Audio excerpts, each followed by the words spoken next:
Hey dudes, how are we tonight? Yes.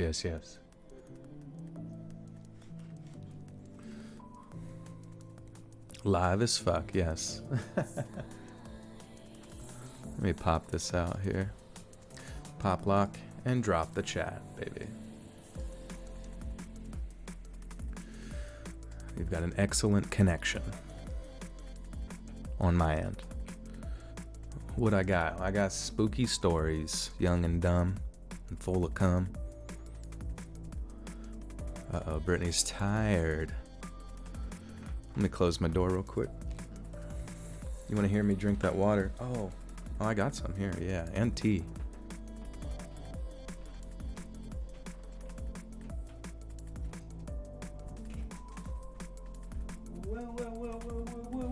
Whoa. Why the hell is taking long? What is taking long? We just got here, homie. You want to narrate me making a sandwich? Alright, here we have the bread. It's white bread, heavily processed, covered in bleach. Nope, what's good? Hello everybody. Welcome to another live stream action. Yeah, you like the tunes? Yeah, I hope it's not too loud for you. You see 100 peeps, but not 100 likes. That's a good point. Guys, can we get 100 likes before the stream even begins? My goodness. What in hell is bacon so wrong? Is bacon wrong, or is that a person? Because I certainly hope you have no qualms with the food. You gotta wrap everything in that. I'm tweeting this out. I'm sending it to Twatterland.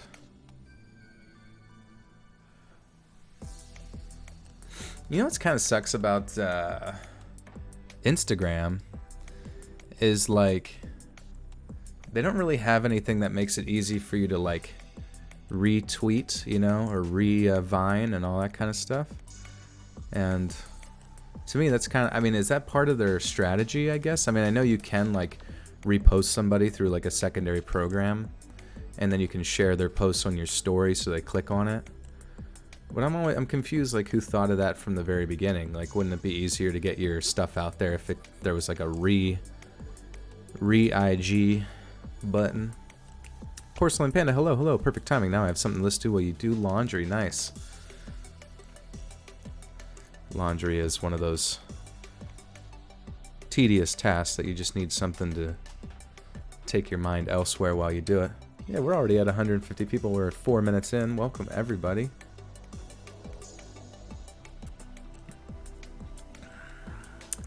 Leslie, you are not late. This is just kicking off here. Secret Eyeball Gamer said, I wish I could listen longer. You're great, never give up, always keep on going. Thank you. I don't plan on stopping. And guys, the most exciting aspect, I think, of my YouTube channel, aside from the fact that it's always, you know, thankfully growing because of you guys. Please share everything as much as you can on that there social media and whatnot. But I'm very thankful the podcast has been growing as well in the number of, I guess, listens that it gets whenever I put that out every other week. So that comes out about every other week, you know. Once in a while I'll do an extra one depending on advertise, you know, any sponsors that come popping up, but I'm pretty stoked to see how that progresses. Hey Caitlin, and Jamie's here. Heck yeah. Little Uzi, Eternal E-Take album. Yeah, I heard Little Uzi's coming out with one here in about 10 days. How many of y'all ready for that? Little Uzi Vert. Little Uzi Vert. Boop-a-doop doop doop. Little Uzi Vert.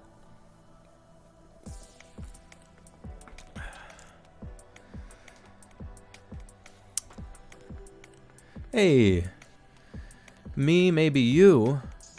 with a $10 says, as a veteran with severe PTSD, your channel, take this in the best way, has helped me sleep some nights. Well, hey, I'm so happy that I can help you with that. I can imagine, I mean, I really can't imagine truly what some of our veterans go through, but really anything I can do to help take the anxiety away, I'm really thankful that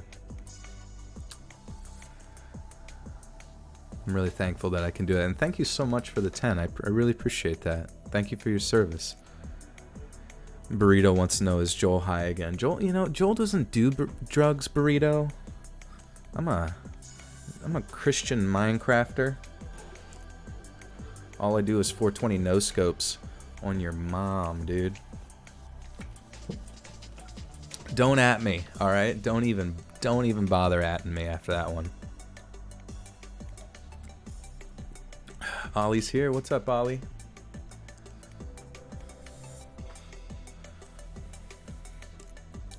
Make a podcast on Spotify. I do have one. It's on there. It's called the Let's Read Podcast. If you look it up, actually have links down below to the Apple Podcasts and Spotify podcast. The podcast. Hitting the devil's lettuce. I don't really hit the devil's lettuce. It would be an interesting stream if I did. Bra Bras. Hello, Bra Bras. How are you?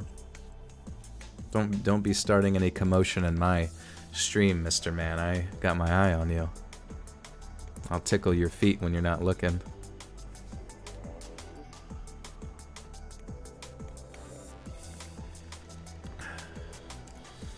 This is a Christian Minecraft reader.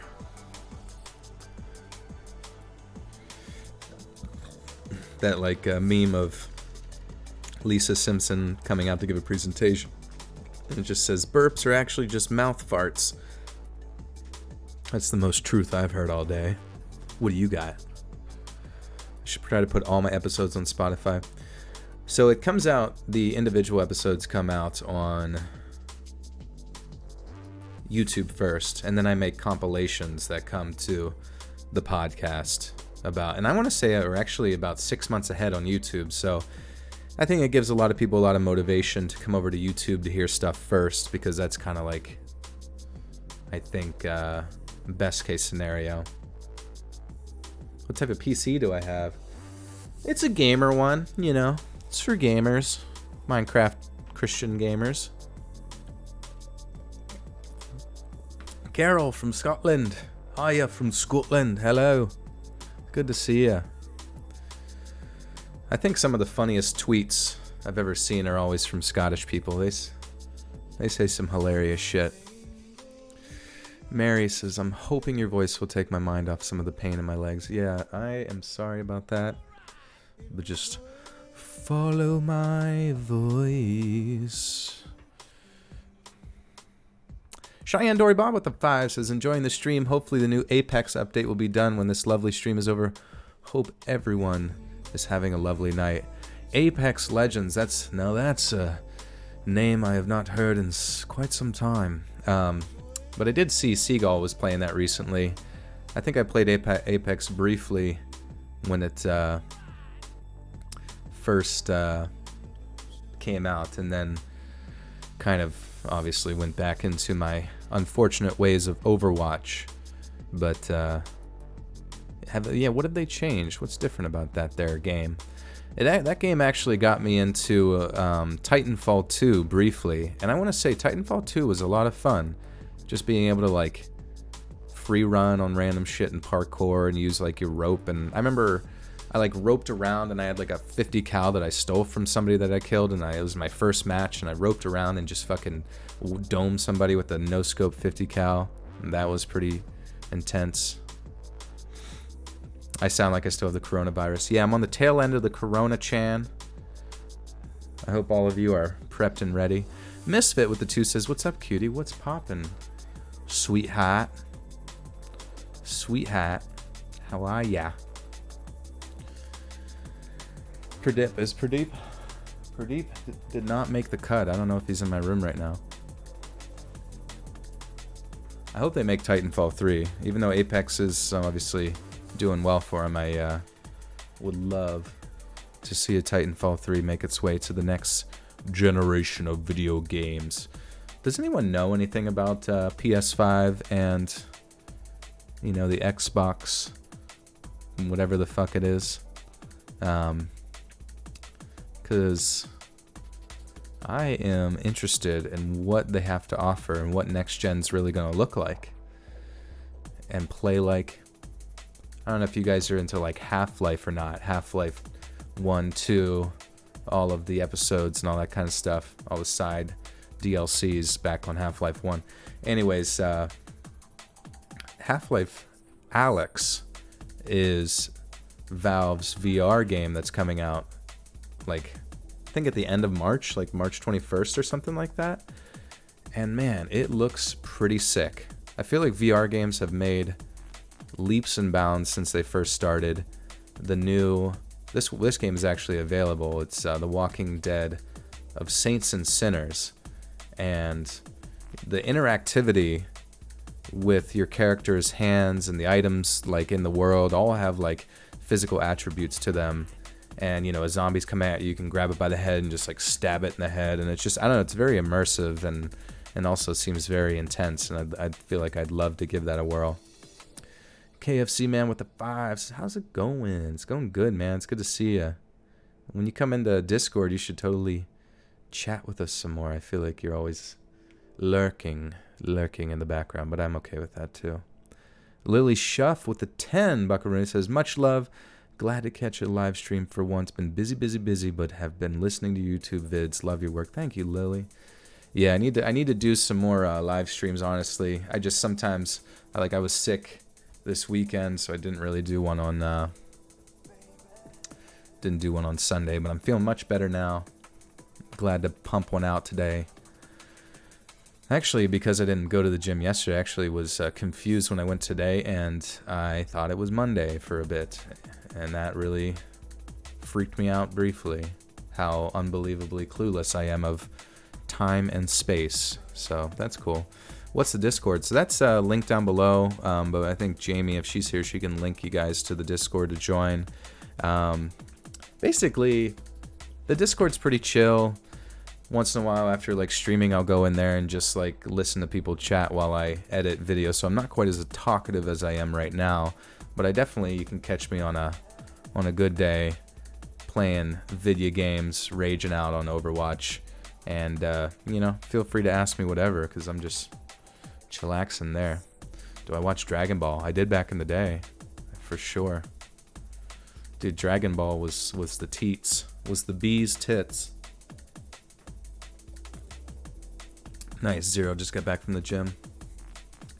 Guys, I think I'm gonna, I've talked about it, and I gotta be about it now, but I think I'm gonna get back into ketosis, ketogenic diet, and just do primarily fats and proteins, really low carbs. And I know people think that that's not the way to go, but apparently our bodies are pretty keen on running off of fats and proteins. So I did it back in 2017 for about 3 months, and I felt amazing. I was my lightest and leanest I ever was, and gonna give it a whirl and see how it goes again here.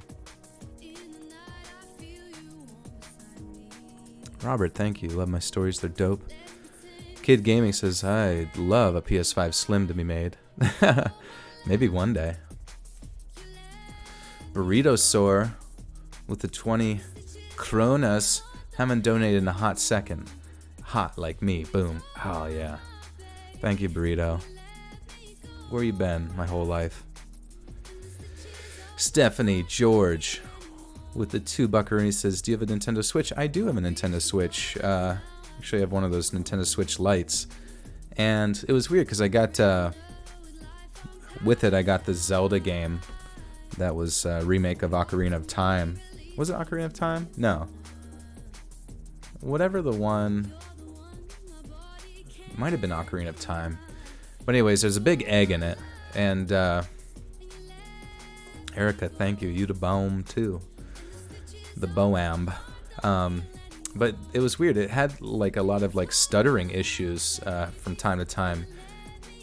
which I thought was a little odd for like an optimized gaming system that had already been out for quite a while. And granted, it was going to handheld, and I thought I figured they would advertise it as like the battery life just being like insanely good, but it was it was not what I expected, I suppose. Zero, you lost 180 pounds going to the gym. Hell yeah, dude. Congrats. That's a huge change. Miss Finessery is now Miss Fitnessy. Hell yeah. Dude, you got Xbox? If so, what's your gaming tag? I don't have Xbox. I used to back in the day. I had Xbox 360 and I played the shit out of that. But now I'm a PC Master Race individual. And I have a PS4 for some like exclusives, but I really haven't touched that since Red Dead. Kind of sucks. As I'm getting older, I feel like gaming has, it does take up a lot of my time with like playing Overwatch and stuff. I feel like my general interest in games has waned quite a bit. Like a game's really got to strike me, or I might not be as inclined to play it. I'm very excited for Halo Infinite. I really, really hope and pray that that's going to be on PC right out the gate, which I believe it is.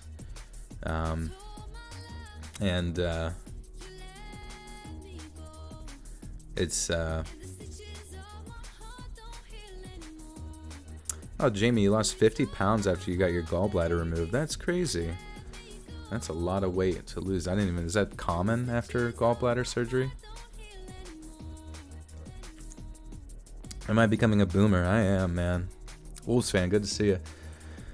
I am going hardcore boomer lately. I've been struggling to keep up with the memes and all the dope, dank sayings and songs that come out. You guys are going to have to keep me up to date on all of that. Just DM me every meme you ever had. All the new memes.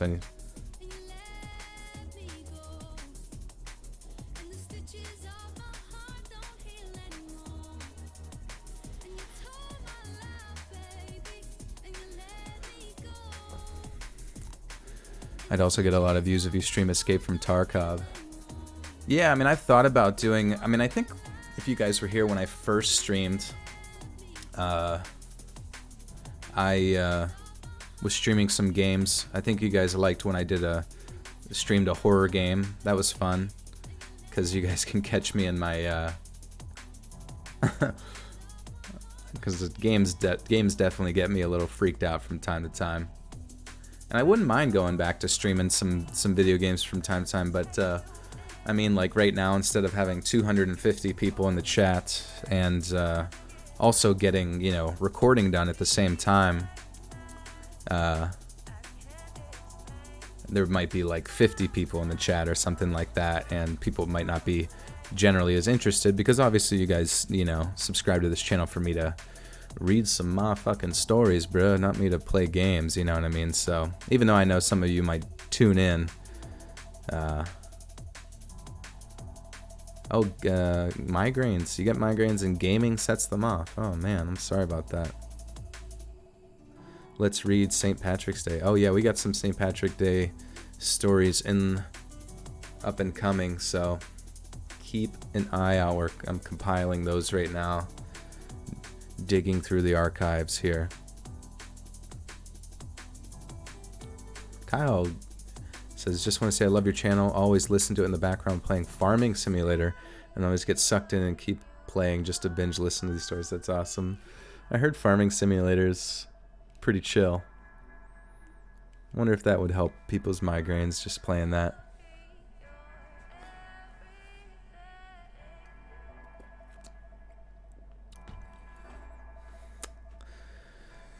Yes, so I'm going to read stories. On the bottom right of the screen, we got 37 seconds left. Before we kick this off, I'll be switching over to some dark ambient from our good friend Iron Cthulhu Apocalypse, and I will also switch to the reading screen here. But Crystal Velarde with the 20 buckaroni says, hello, I missed everyone. I've been Super busy and sick. How's everyone doing? We're doing great. Thank you, Crystal, for the huge $20 donation. I really appreciate that. You're just in time, because we're about to kick off some spooky stories here. And this first one, it's about hitchhiking, so kind of stoked about that. I feel like it's got to be good. It's gotta be good.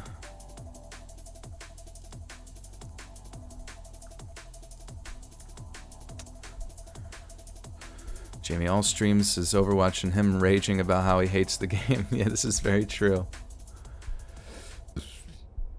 I don't know how much you guys would like the gaming streams, because all I do is motherfucking rage. It's kind of not very... It's like the complete opposite of what you hear when I'm reading. Alright guys, we're switching over to our beautiful background made by Robin Mikalsen. Thank you, Robin, for always providing some dank-ass thumbnails and all the stuff you do for the channel. Guys, if you can see on screen, and everything's linked down below if you want to find something officially, just go to the description down below. I got my social media, Twitter, Let's Read Creepy, Instagram, Let's Read.official.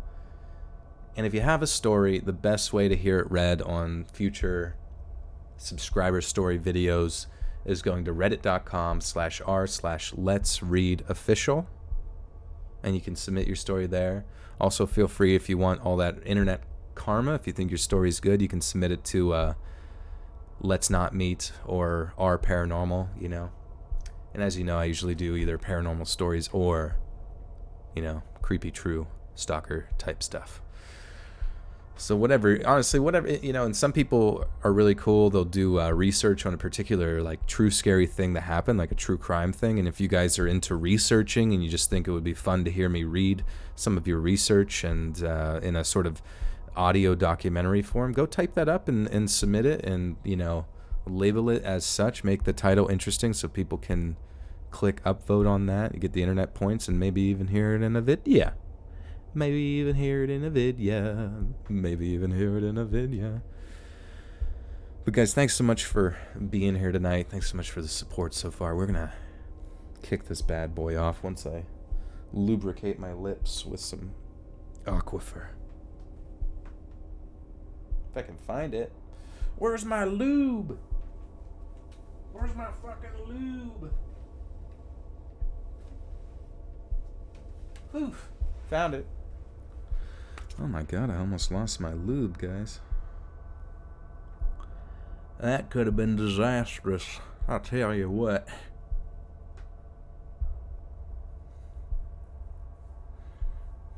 Lubes.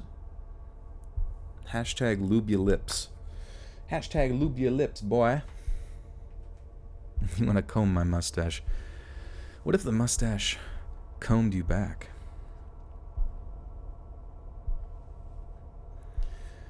Alright guys, let's go. Let's go! Also, let me know if the music is too quiet, too loud, or anything in between. Just let me know in the stream chat there. Thanks for being here, guys. Let's kick it off. This one's called Don't Fucking Hitchhike. Yes, I said the F word, and yes, it's, you know, a naughty word. This story took place when I was 23 years old. Close to 10 years ago. I was living in upstate New York in a very rural area with my ex-boyfriend and his family. He and I used to argue quite a bit, and one morning before he went to work, he and I got into a very heated argument. He was 20 years my senior, but during this particular fight, he acted majorly juvenile. He jumped out of bed, flipped me the bird, and yelled, "If you don't like it so much, then why don't you go back to the Bronx?" That was all the prompting I needed. I threw on my Uggs and my winter jacket, grabbed my cigarettes, and flew out of the house. I am unfortunately an impulsive idiot and didn't think to grab my cell phone before I stormed out. I didn't drive, so my only option was to walk. I don't think at the time that I intended to walk back to the Bronx, as I was a 3-hour car ride upstate, but I just needed to go for an angry, dramatic walk. I realized once I got to this road at the entrance of the trailer park that I had no idea where anything really was around me, as I had only lived there for a few months at that point, and we really didn't go out a lot. I banked left and just walked and walked where I knew civilization was.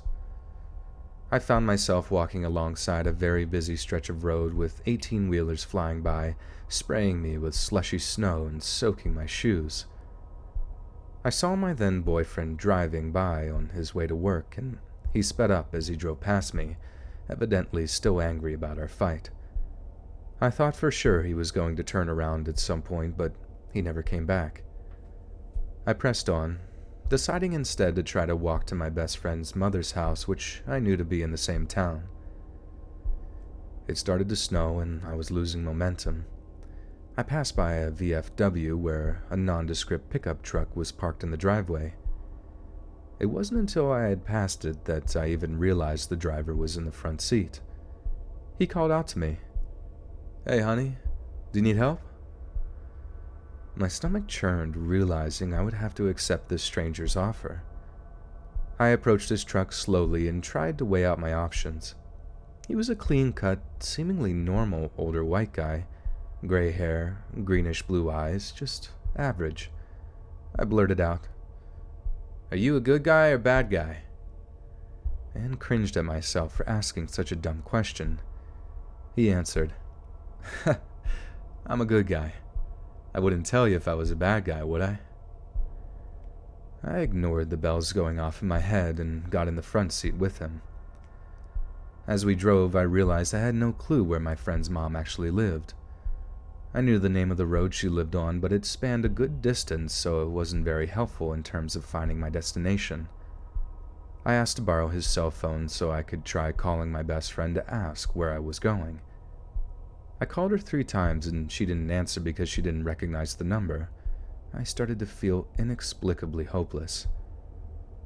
After a few minutes, he asked me where I was from and why I was out in the middle of nowhere in the snow wearing pajamas. I explained I was originally from the Bronx and that I had gotten into a fight with my boyfriend. He paused and said, "Hey, you wouldn't be interested in making a little money, would you?" I chuckled nervously and said, "Oh, no thanks, though." He responded, "Well, I just figured since you said you were from the Bronx," and trailed off. Realizing at that point I was almost definitely in deep doo-doo, I muttered, "Oh, sure." He eyed me up and down and laughed to himself before sneering.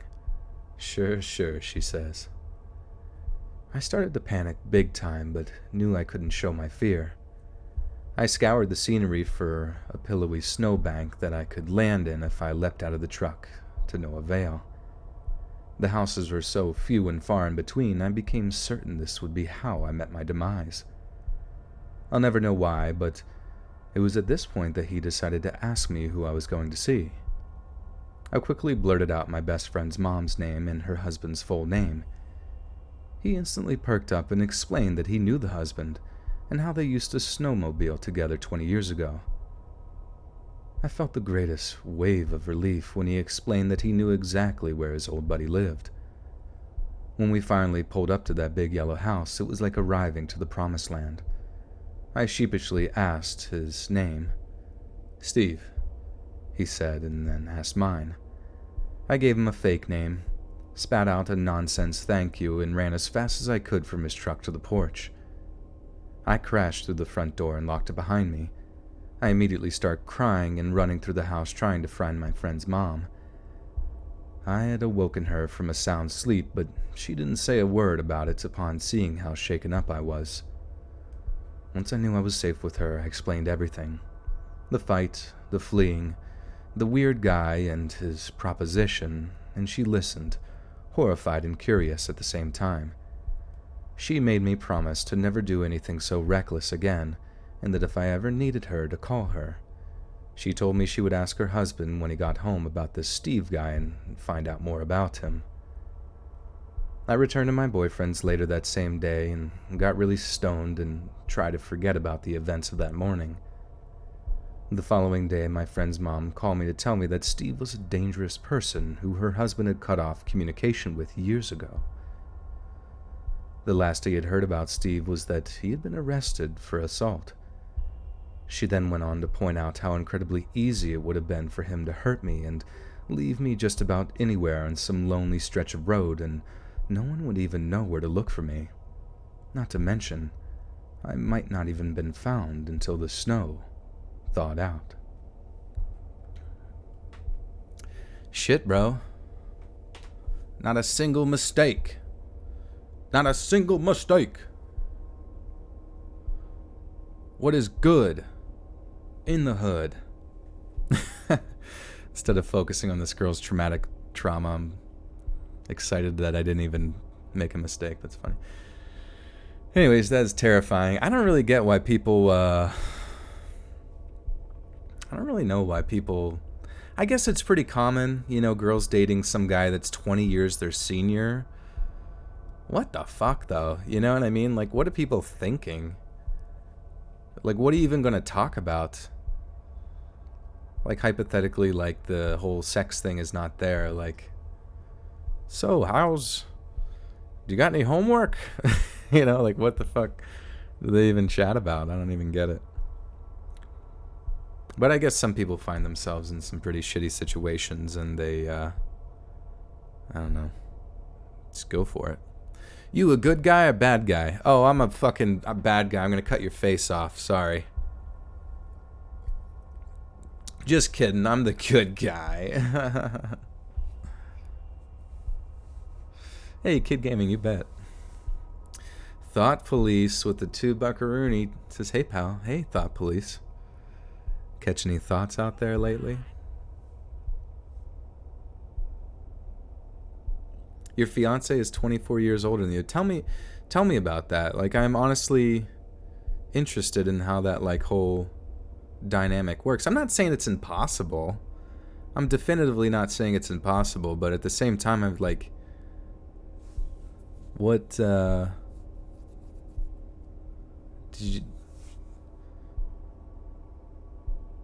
he teach you how to ride a bike? Like, what is that? I'm just kidding. No, I really love his love, you know what I mean? And obviously, like, based on just the general, MEB with the 5 says, I'm dating a guy 17 years older than me, and we're very happy together. We just enjoy each other's company.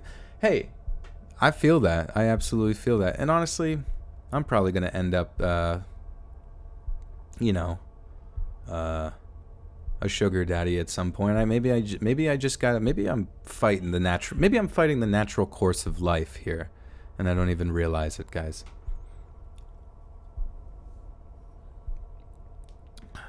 Women do mature faster than boys. That's a good point. Thought Police with the 2 says, yeah, actually caught like 7. Shit. 7 thoughts? What'd you do with them, bro?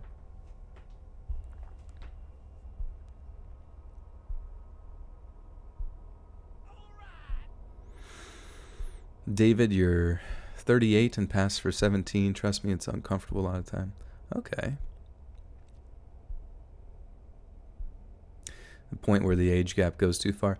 Yeah, I always find like some of like billionaires, you know what I mean? Like those usually you'll see some pretty big age gaps and stuff. Maybe not billionaires, but obviously just like mega rich people.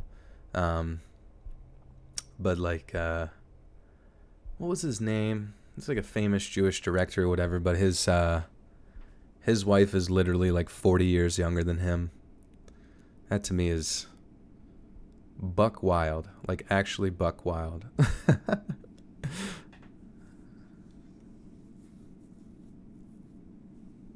About the sugar daddy life.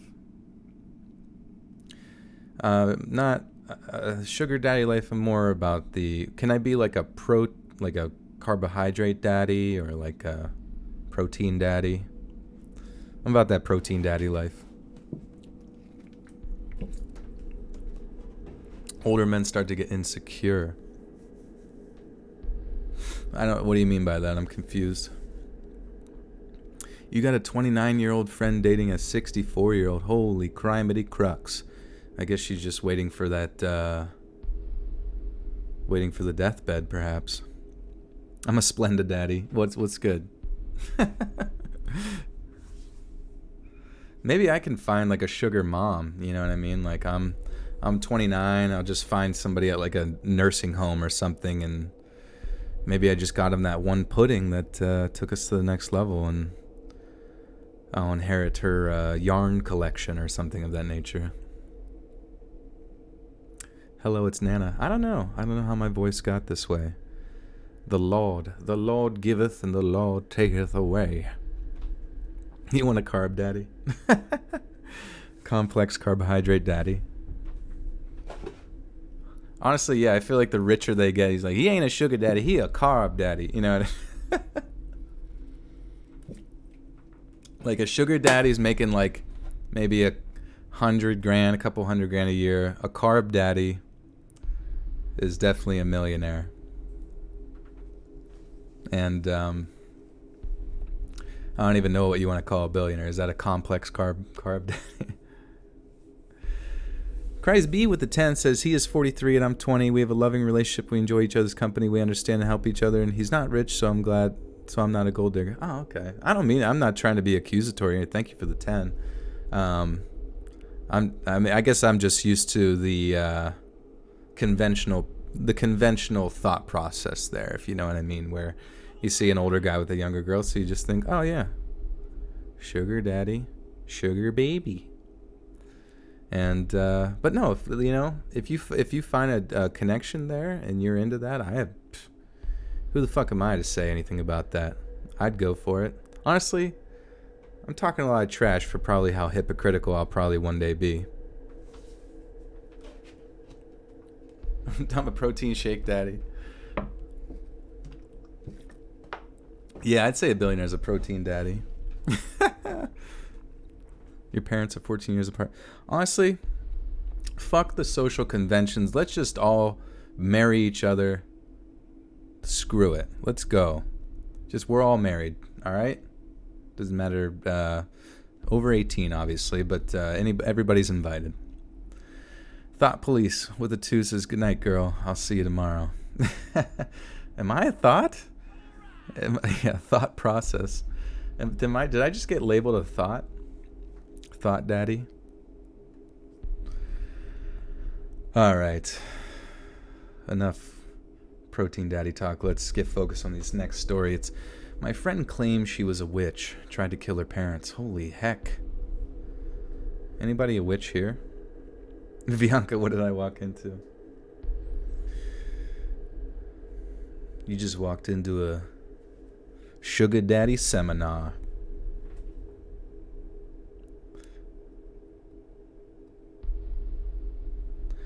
Nah, I respect that. Honestly, I feel like with guys, like sometimes like if you look at a 21-year-old girl and a 21-year-old guy, like obviously they could date, but there is a certain degree of insecurity, I think, in a younger male that is not quite as present in an older male who feels, because a lot of things that determine, I think, security or lack of, or insecurity in men are, their financial standing, their physical prowess, things of that nature.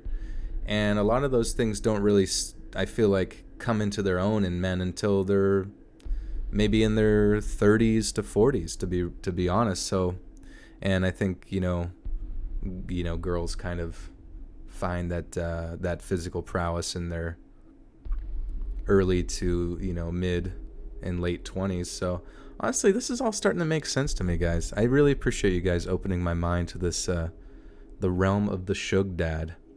Chris Wood with the 279 Canadian maple syrup bucks says, please shout out to my girlfriend Claudia, the cuddle dinosaur. Oh shit. Claudia. They thought you were extinct, but when you snuggled up on him late at night, they knew you were a clone from Jurassic Park or something. What's that movie? It was like an animated dinosaur movie. We're back. They knew you were back. Heavily invest in the sugar daddy conversation. Thought Police says with the $2 says, I'm dating George Washington. We like 345 years apart. Yeah. Who's trying to date one of the founding fathers? That's what I'm curious about. Anybody digging up any corpses lately? We in love, though. He don't say much, and he got wooden teeth, but we in love, though. Oh, shit. My roommate just got back. He's opening the garage. Lush, you want a shout out? Well, what's good, Lush? Lushish. You want me to read stories with the spooky? Let me wait till this garage door closes, and I'll get right on that. My dude.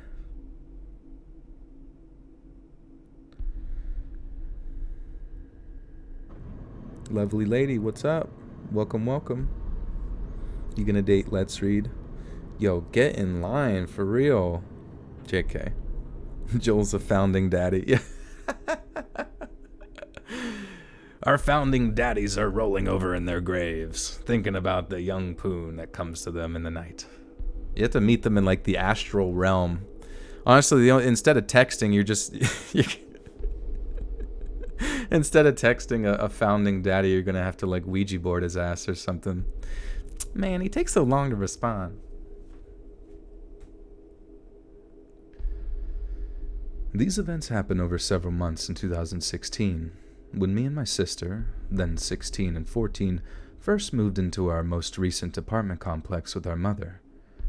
We now call it the apartment complex from hell. Fuck, can I say hell? I can say hell. You're 50? And I don't know what I'm missing. Shit. What am I missing?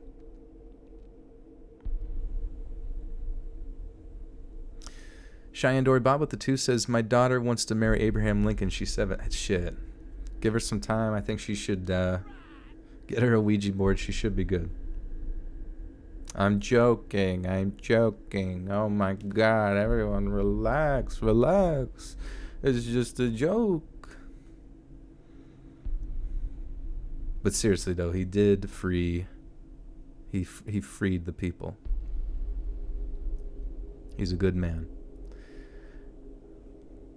What if Abraham Lincoln just walks into your house and, like, your dad, he's like, I want you to meet my boyfriend. And he's just like, just like a zombie. Oh, hi. Nice to meet you. Brains. The founding Big Papa. We now call it the apartment complex from hell because there were many incidents like this. Admittedly, we were still into the hoverboard craze then and would ride them around. This is how we met Savannah. Oh, whoops, this is how we met Savannah.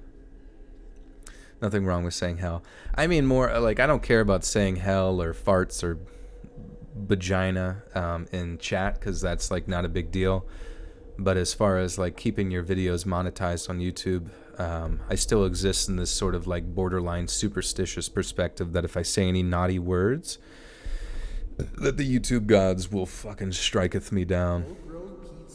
Leslie Lane has become a full-grown pizza, new member. Thank you so much, Leslie, and welcome to the Buttersock cult. Everyone, give some Buttersocks to Leslie, please. The founding daddy freed the horny. The founding daddy freed my panties. Alright, sorry. Bad jokes. These are bad jokes. This is how we met Savannah. She was our age and lived in our building. She asked to hang out, and we were happy to hopefully make new friends, so we said yes. We hung out outside the complex at a little park. It got dark, and we started making up ghost stories. Turns out, she liked creepy paranormal stuff like we did. Now note, I didn't actually believe in this stuff and Didn't actually believe in this stuff and dildo.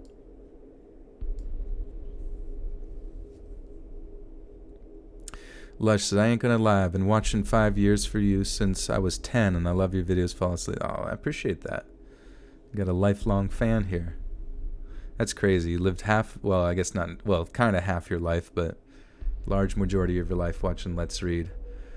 Hopefully I don't die anytime soon and you can keep watching me.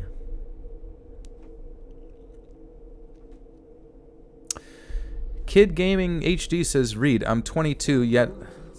Karen Hare became a full-grown pizza. Welcome, welcome, Karen. to the Buttersock cult. Man, we got 2 Buttersockians ready to rock and roll. Thank you, Karen. I'm 22, yet I want kids, even though my whole life is still ahead of me. Is that weird to want kids so young? No, not at all. I mean, I would say if you were in high school, I would say, be like, all right, good luck. You know what I mean? But at 22, if you have some chillin', I'm sure plenty of people in this chat will tell you that they have survived just fine with kids at the age of 22. You are an adult, and you are more than capable, if you are more than capable of providing for that child, I say, and you have a spouse that, and honestly, you know, do your best to raise it in a home that will provide it love and affection and all that good stuff. I say go for it, because, you know, you imagine 10 years from now, you're 32, you're still spry and popping around. You can actually go jogging or biking with your kid or some shit, instead of feeling like, say, some people have them at 40 and all of a sudden they got like arthritis or some shit at 50. It's not to say that always happens, but definitely, hey, if our bodies can do it, you might as well go, and it's legally sound, you might as well go for it. You know what I mean? Nanda, I told OK Boomer by my teen today. He then has my foot promptly in his ass. Good. Need to get rid of that shitty meme. I'm done with it. Yeah, you know, that's the thing with kids. It's like, obviously some people have been waiting more and more till like they're 30 to do it, because like I think culturally it's become more accepted that you don't need to, like, it's not the, you know, it's the boomers were pumped out post-war because at that point it was pretty normal to pump out kids and live life and stuff. The sort of anticipation of like a career in college was not kind of pounded into our heads quite as much. And it's not to say, like, my grandparents, they didn't have college educations, they were farmers, but they had 8 kids, you know, and 9 depending on you know, because they raised another one of my cousins pretty much as their own. And that's not to say it was a easy task, but you know, not everything in life needs to be perfect for you to have children. And honestly, so many people that said that they would regret having kids young, they have it, and then you're like, you're literally gonna say to yourself, I can't believe I even thought that this would be a bad thing. Like, obviously there's gonna be some sleepless nights and all that kind of shit, but and there's gonna be some stressful times going through the line at fucking Walmart whenever the little shit wants candy and you just want to get the fuck out of there with your, you know, without your foot up their ass kind of thing. But, you know, as long as you're a sound of mind, mental health individual, and you can provide a good home and life, your life will very much change. That's all I'm saying. But yeah, you know how it goes. You can look around, you'll see plenty of that shit. The founding daddy's First Amendment was you'd pump out as many kids as possible. All right, my roommate opened the garage door, now he's taking a shower, so we're gonna, and that gets picked up on my mic, so we can keep chatting here for a little bit till that's all said and done, but he's usually a quick showerer. Wedgie in my booty feeling tight now. That'd be so funny if you had, like, underwear that slowly gets tighter as wedgies. In Russia, kids have you. It's the reverse effect. I remember when I gave birth to my mother. It was very cold out. David says, my pull-out wasn't perfect. Now my not pull-out wants a fucking Nintendo Switch. Holy shit, that's funny as hell. Yeah, hey, Animal Crossing's coming out, so I would say you might as well go for it. Maybe you can play it too. Yeah, I got a lot of fans in Denmark, which is pretty neat. All those Scandinavian countries, they love them some Let's Read, which, thank you. Oh yeah, thongs. I guess those are like the automatic wedgie machines. But I guess if it's like pretty much like a full-on piece of dental floss, maybe you don't even feel it compared to like conventional wedgies. Thought Police with the 2 says, not gonna lie, Lincoln was an open-minded president. This is very true. I think even in his you know, tricentennial years, he might be even more open-minded. I'm back and I want to hit the clubs.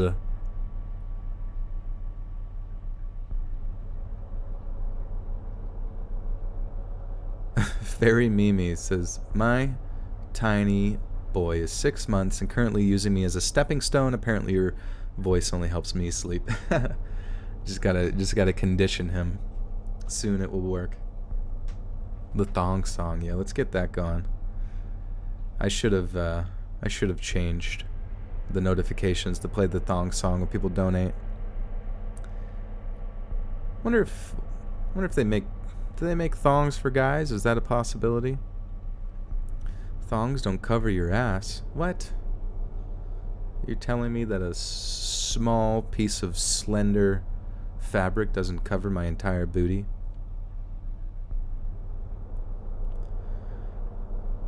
My pizza thong, that's right, yeah. Just a slice of pizza covering the front. And some string cheese in the back.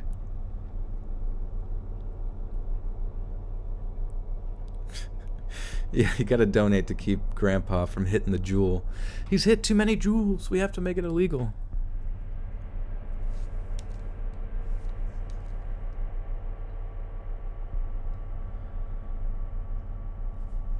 They make them for men. Oh my lord.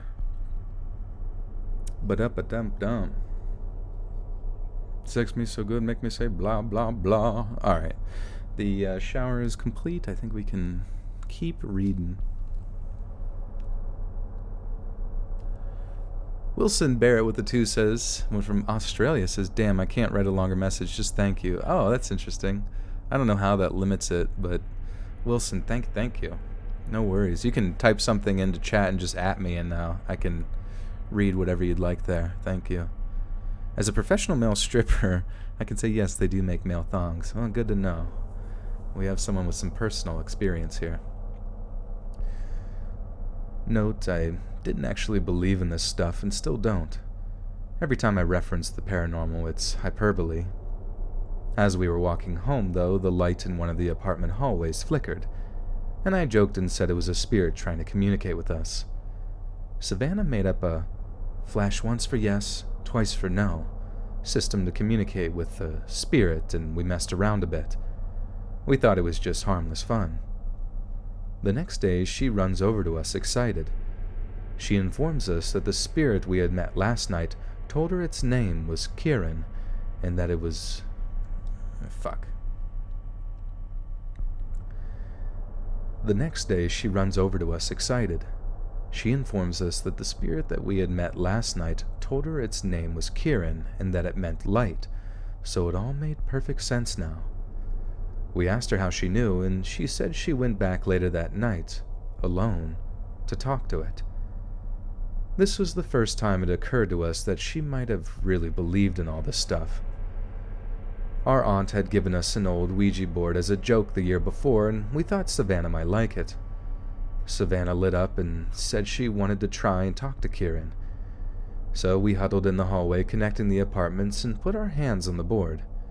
We kept getting random letters that didn't make sense, but soon Savannah's questions were directed to Kieran.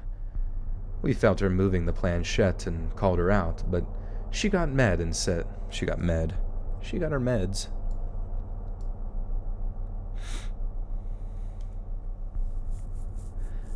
Lush, what are you spamming something that you're getting deleted, my dude? No spammies. No daddy's spammies. Edible undies. Honestly, I wonder if, like, edible undies are actually...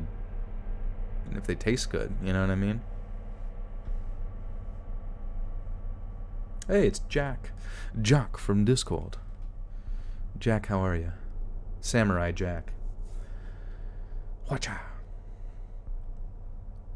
We felt her moving the planchette and called her out, but she got med, and I just said it again, she got med. What the fuck's wrong with me? A lovely lady, life is good with Let's Read, this is true. Can't really go wrong there. After you made my cuddled dinosaur shout out, I realized that my ex may be in chat. Haha, that would have LB. Oh. Oh, Embera. Oh, embarrassing. Okay.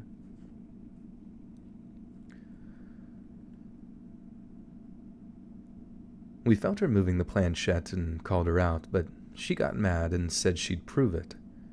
She took her hand off the planchette and it no longer moved. She just huffed and insisted it wasn't her. Excuse me, sorry. Face fart. Mouth fart. She just huffed and insisted it wasn't her. Over the next few weeks, we did mostly normal stuff with her, but she kept talking about the ghosts and Ouija board until we broke down and played it again. This time we were introduced to a new ghost, Evan. We knew it was Savannah moving the planchette, but we're curious about the story she was making, so let her follow through. Evan was a ghost, or demon rather, about our age who wanted free from a greater demon controlling him. That greater demon's name? Kieran. Savannah's parents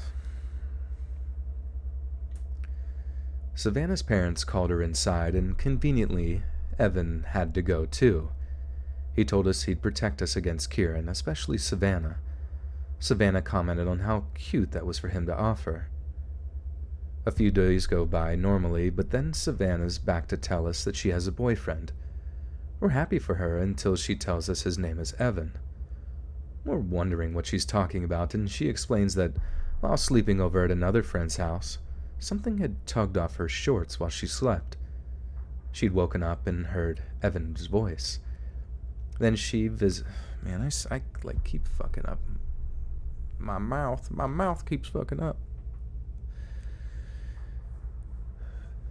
Soundwave. But yeah, apparently this is a Ouija board story that's actually doesn't involve... Well, I mean, it made the girl crazy, so who knows? Maybe, indirectly, it was proving itself to Savannah, but not everybody else, and then it just possessed her.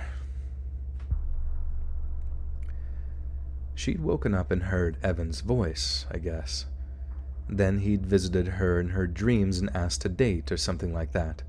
She'd said yes. Of course, we know we made up Evan, so... Of course, we know she made up Evan, so we're kind of like, what's wrong with you? And we don't talk about the demon stuff anymore. Now, Savannah was extremely possessive over her friends. When she'd see us with someone else, she'd text us... Man, I did so well the first story, now I'm just fucking up. Incubus. It was an incubus. Fifi TV.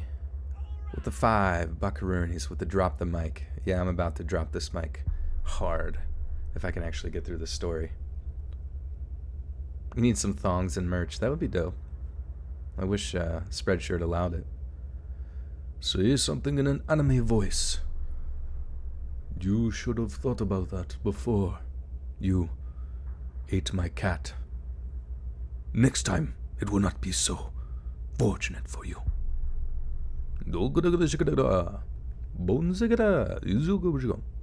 Long ago. My head got thick. This is true. Too much water. When she'd see us with someone else, she'd text us non-stop about why we hadn't invited her. We tried to keep our distance, but she lived on the ground floor and literally watched out her window waiting for us to come outside. She'd latch onto us. We didn't know much about her home life, but she always seemed troubled. She had scars on her wrists and talked about running away from home. Her parents seemed all right, if rather strict and religious. We still hung out with her because we were worried, but we're starting to feel weird about it. Worse, she'd randomly show up holding her hand out, saying Evan was holding her hand. She'd look at random things and laugh when no one else was talking because Evan had told her a joke. Once she made us feel her cheek where it was supposedly warm from Evan kissing her. It was not warm. One day my sister and I were bored from her talking to Evan on the Ouija board. She was still controlling the whole thing and wanted some fun. I texted my mom to call my phone from a blocked number and play creepy sounds. Looking back, this was one of the dumbest things I did, but at the time it was just for fun. My mom made the call and I put it on speaker.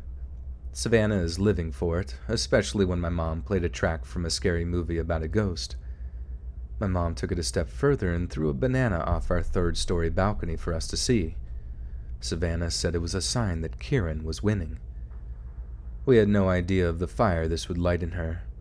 We were about to tell her it was a prank, but again her mom called her inside. She found us the next day and I came clean about the prank. She laughed and said that there was no way we could have done that. I said, no, my mom literally did all of it. Well, Savannah had told her friend about it, who told her that yellow objects, like the banana, were a sign of the devil, and seeing them meant the devil was hunting you. This was all she talked about for a while, but since nothing else happened, she gradually forgot. Things went back to normal for a while, until Autumn moved in. Autumn and Savannah connected instantly because of their history with depression. Autumn was a few years younger than us, but had a lot more of a past. This included significant time spent in psychiatric facilities and violence towards her classmates and family. Autumn claimed she heard demons talk to her at night, and just like that, the ghost stuff had started again. Savannah felt threatened by Autumn and felt the need to one-up her with ghost stuff. She told her Evan was her ghost brother that looked out for her. I was like, hold on, you claimed he was your boyfriend. She giggled and said, that's gross, he's my brother. Her story had completely switched.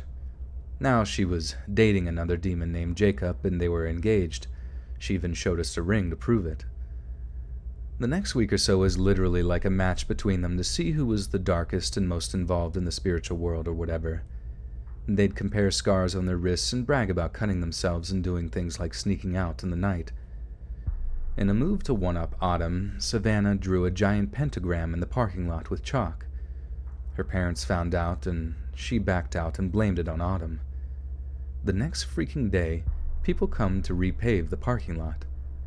The pentagram is now buried under it forever, literally. Savannah, Georgia. These ghosts are getting catfished. Yeah, we need to really mash these genres up. Catfishing a ghost. Number 15. When I catfish a ghost, it never sees it coming. Or I got ghosted by a ghost. This ghost hasn't texted me on the Ouija board in forever. Supposedly he's supposed to be my sugar daddy. My ghosty, my plasma daddy. Savannah moved on to saying her friend had found Jacob's body and was going to put his spirit back inside it. Savannah continued to take advice from this friend who fueled everything she did. Savannah now said the friend was teaching her witchcraft. We mostly avoided her at this point, but she'd ask us to do things like make holy water with her and try to summon her a familiar. From that point on, she insisted she was a fire witch and walked around wearing all black with Halloween-like makeup on her face. She and Autumn frequently snuck out together, and occasionally we'd see cop cars at her house. My sister and I were avoiding them both, but now we'd get fiery texts from both of them if we hung out with other people, especially our guy friends. Once they saw us get home and stood in the parking lot pretending to be possessed. Autumn also cut off all of her hair and claimed to have tried to kill her teacher. My sister and I knew it was nonsense, or at least we hoped, but Savannah took it so seriously. She'd go around telling neighbors of terrible crimes she committed or wanted to commit. She even told us that when she'd first seen us outside with hoverboards that she'd wish for them to blow up. One day, we again saw the police come to her door, and the officers had jackets that said that they were from the Juvenile Justice Department. Her mom pulled me, my sister, and our mom aside to explain what was going on. Apparently 2 years before, they discovered Savannah talking with a man online. Her messages to him were hiring him to come literally kill her parents, after making threats of killing them a few days before. We were able to confirm the story after pet-sitting for them and finding court papers about it. We'd known she was on probation, but she'd always tell us different stories as to why. Savannah continued to beg us to hang out with her after that, even inviting herself to spend the night. We avoided her at all costs, but she'd followed us everywhere. It kind of died down when Autumn moved out, and Savannah moved with her family shortly after. Since then, she started doing service hours at a horse stable and graduated high school. I really hope she's gotten happier and more stable overall. Autumn messaged my sister a few months ago asking to call her mom to confirm she was with us. She wasn't, and we later saw her with a 19-year-old dude. She's 14 now. Me and my sister and mom have moved as well. There were too many incidents in those apartments. Our new place is so quiet and peaceful, and I hope to keep it that way. Otherworldly friend-zoned by a ghost. I think I'd rather just be friends, maybe haunt you a little bit, you know.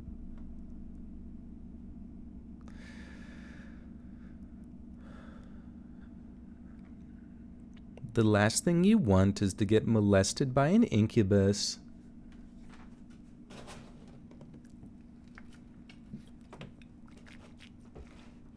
Do you think she was dating the banana? Ooh, a banana.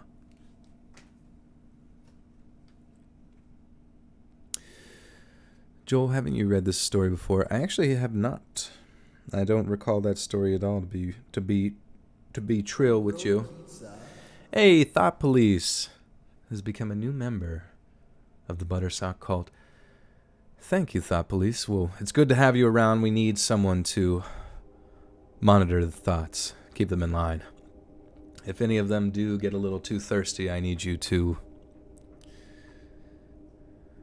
take appropriate precautions. Don't be afraid to lock them up, if need be. The founding sugar daddies. I'm here today to talk to you about the founding sugar daddies. This is kind of a cool song. Can you guys hear this? This is like a newer song from Iron Cthulhu Apocalypse called Will It Dark Ambient, TR-808 Experiment, TR-808 Dark Ambient Hour. And basically it was saying that this TR-808 drum machine was apparently very hated back in the days, and he was trying to see if he could make dark ambient out of it using reverb, echo, EQ, stereo imaging. Pretty neat. No, Jamie, I'm sorry. I don't mean to regulate your thirst, but you might have to pay a fine for that. There's a drought. Can't have you guys being too thirsty. Wow, we're at 500 people, guys. Thanks for being here. We got 8 stories tonight. That was 2 of them.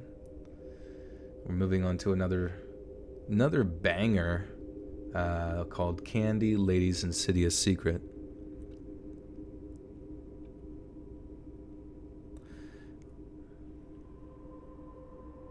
Oh yeah, my yawns will slowly, subconsciously lead you into a restful sleep. How do you get the ringtone I use for my mother-in-law? It's just like a dark ambient song plays. That'd be funny as fuck. Oh, your internet cut out. I'm sorry. Yeah, so basically the girl had a pretty dark history, and I guess her original parents she may have been with or something like that, or her last foster parents, I wasn't paying attention to myself actually reading, was she tried to hire somebody online to kill her parents previously. So that was kind of a bit of a red flag, you know, for the friendos. And then she moved on to, I think she was dating a sugar daddy and riding horses. You're gonna stick your finger in my mouth if I yawn. A whole fist. What song is it? Yeah, it's called Will It Dark Ambient, TR-808 Experiment. It's on the Iron Cthulhu Apocalypse channel. I can, whoops. That's his name there. He's a very good boy. He puts out new dark ambient, royalty-free songs all the time. If you are also a spooky story creator.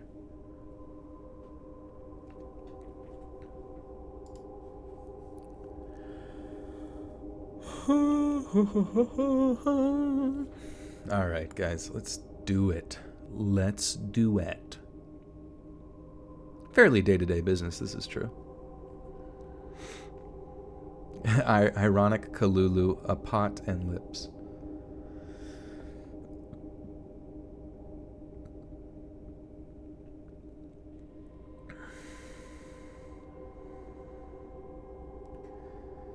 When I was 12 years old, my family and I lived in an fuck.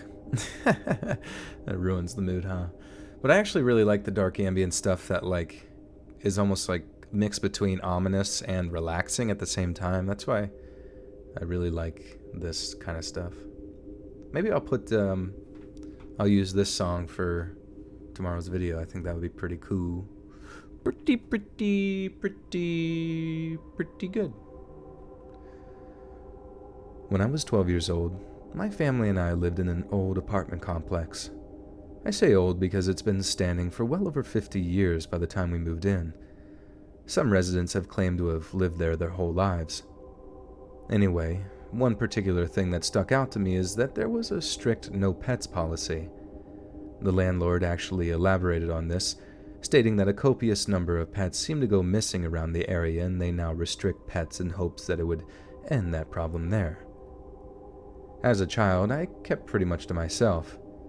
As for my brothers, who were 2 to 3 years older than me, they spoke and played with every kid that lived in the apartments and surrounding areas. Every day after school, they'd beg our mother for some change so they could visit the candy lady. She was a local resident in the apartments who held a mini-mart in her apartment. Basically, she'd buy snacks in bulk, ranging from gummy snacks to chips, so she can resell it to the neighborhood kids. I'd never been at that point, but was curious, of course.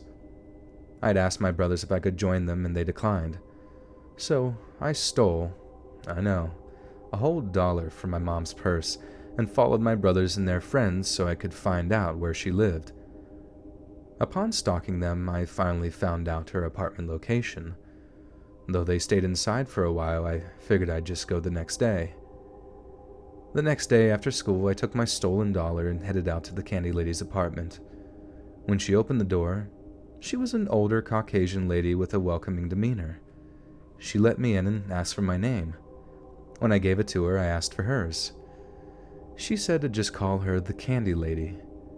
She seemed sweet and thoughtful, asking me about school and if I lived in the area.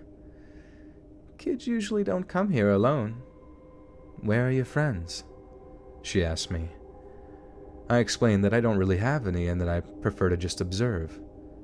She seemed to sympathize with me because she then told me to take anything I want, free of charge. As a child, I indulged, taking as much as I could carry. While thanking her on my way out, she said to me, "Come back any time, my friend." I felt pretty jolly at that point. 1, I got free snacks. 2, I actually made a friend. When I got home, I hid my snacks in my drawers, returned my mom's stolen $1, and felt great overall. That is until I went back. I returned maybe 3 to 4 days after the first time. When I knocked, she answered the door frantically. I kinda got scared, so I told her I could just come back later. After realizing it was me, she told me no worries and insisted I come in. When I did, she asked if I came back for some more free snacks. I gleefully told her yes, but she said that the first time was a kind gesture, but from now on, I'd have to help her with a few things to earn my free snacks. I was used to working for things, so I agreed. It was simple enough. Just throw out her trash for her. I figured she was old and probably couldn't go outside much. Weird thing was, she had me take her garbage out to the dumpsters in the apartments next door. Fast forward to a month later, it had become our regular schedule. After school, I'd do my homework, then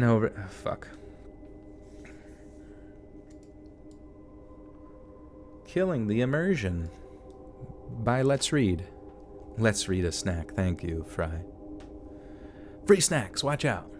Yeah, literally a free candy. This is like the candy van, but with an old woman.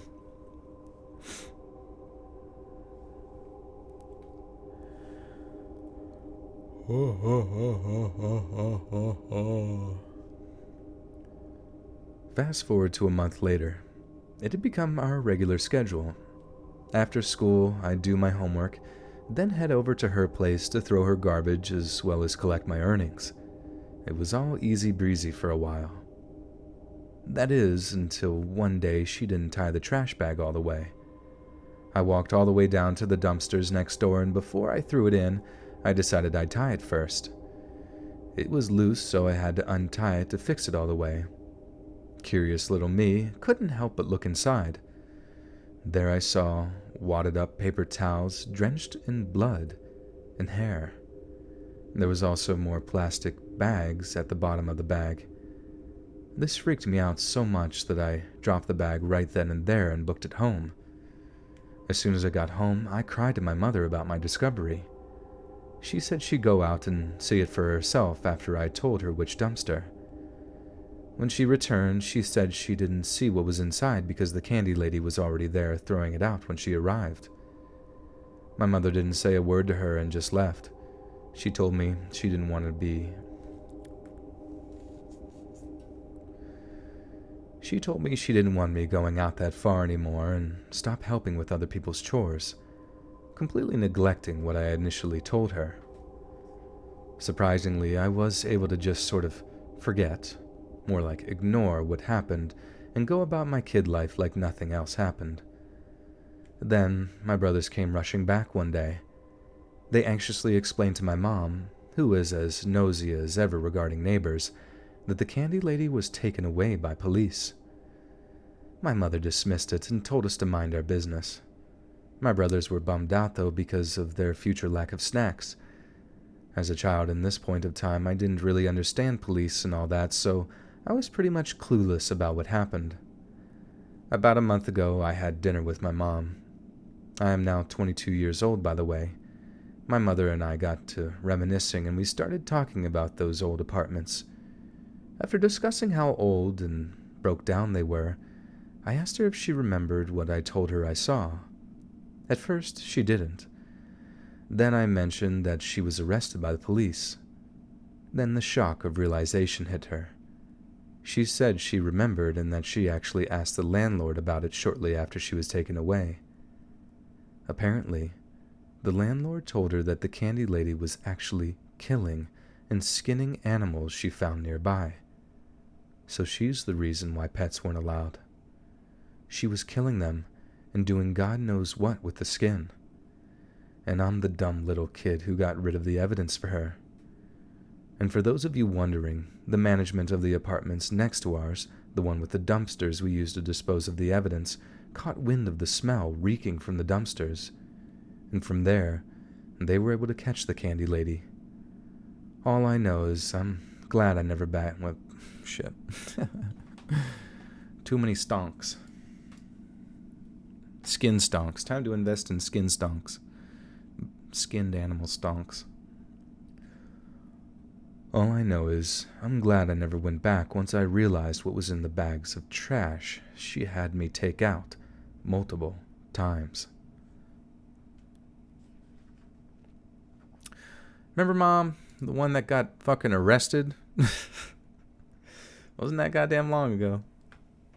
Remember, Mom? The one with, like, blood in the trash and the hair that you ignored? Oh, yeah, and she was arrested?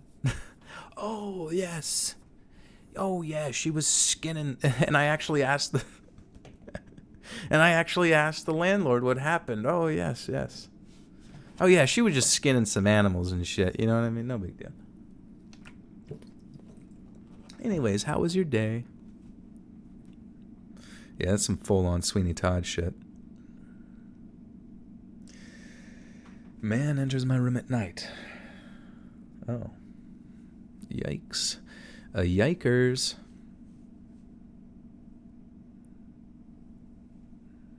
The candy lady with the stonks. Candy stonks going up. 558 people.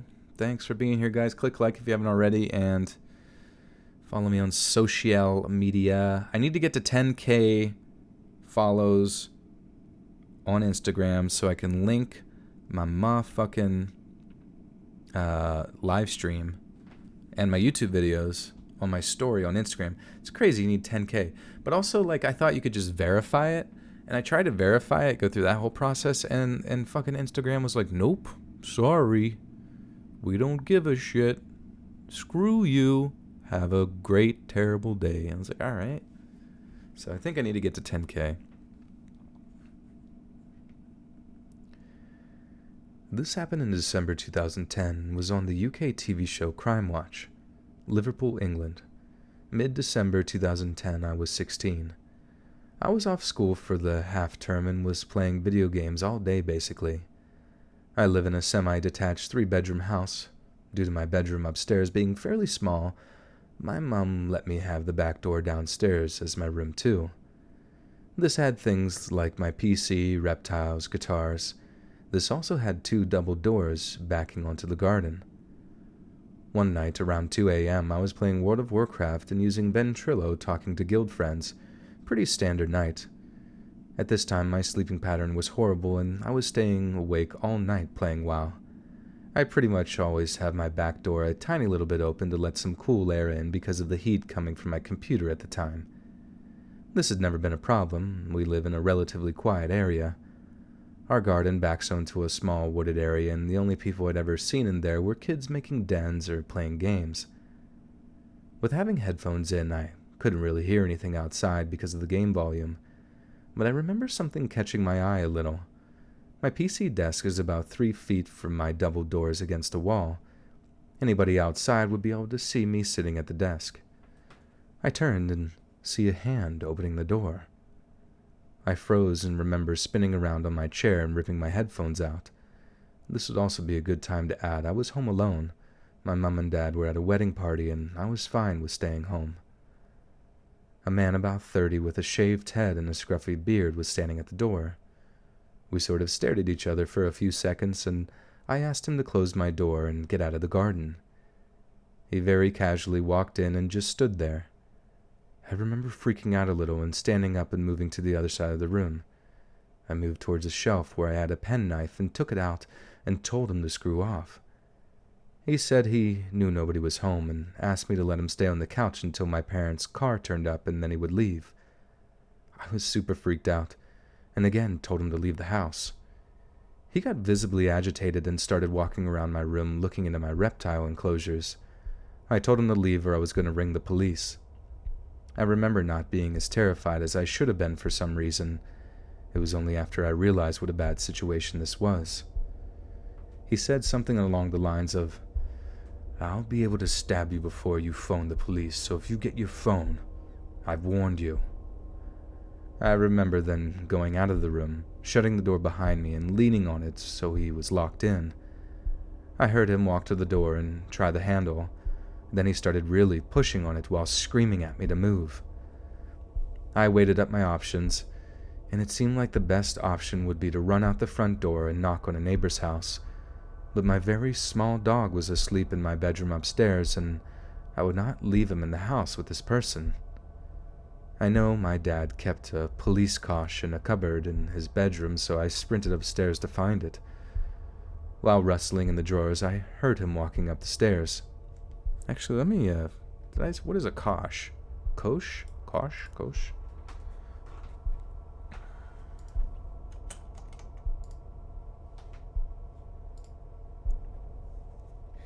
Deliberately obscure or cryptic when telling a person something or answering a question.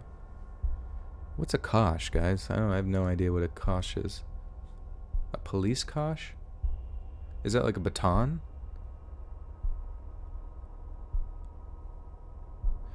I've abandoned my ASMR channel. That is correct. I have not posted on there in many moons. I used to do it more when I had more time, but now I doth not have much time because pretty much doing 3 videos a week takes up all my time on here, so unfortunately, other places suffer because of it. Let's read Markiplier crossover. I've listened to the featured YouTubers narrating horror, and Mark does so well. Shit, man, if you can get him on the line, I'd be more than happy to have him or him have me. That would be stupendous. Mark does seem like a really good guy, though. I feel like he would be a good friend. And we could kiss. Police Kosh. Oh, he just spelled it with a K when it's spelled with a C. Okay. Alright. I just want to make sure I pronounce it right. Kosh. Kosh. A thick, heavy stick or bar used as a weapon. A bludgeon. A bludgeon. Oi. Hand me that kosh. I know my dad kept a police kosh in a cupboard in his bedroom, so I sprinted upstairs to find it. While rustling in the drawers, I heard him walking up the stairs, and through my parents' bedroom door, he was staring at me through the spindles on the staircase. At this point, I was panicking and terrified. He had a steak knife in his hand, also which he raised up to show me. I had the kosh and a penknife, and we were similar sizes. He didn't move for a bit until I asked him to please go because this wouldn't Jesus. He didn't move for a bit until I asked him to please go because this wouldn't end well for one of us. He told me he would be back and walked back down the stairs. I heard him go through my mom, which he came into but wasn't sure. Wait, what? Oh. I don't know why I said mom. Whoops. I heard him go through my room, which he came into, but wasn't sure if he had gone. I slowly crept back down the stairs, but what made it even more intense is for some reason he had turned off every light. Before I got to the bottom of the stairs, I called the police while watching the doors to see if he came. He didn't. The police arrived 10 minutes later and my parents shortly after.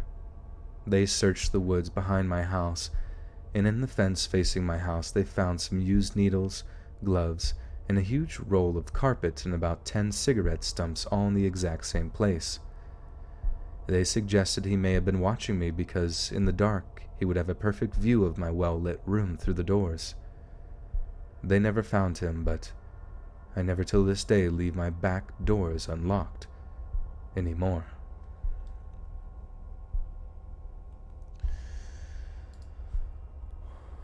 I stuck a kosh up his bum.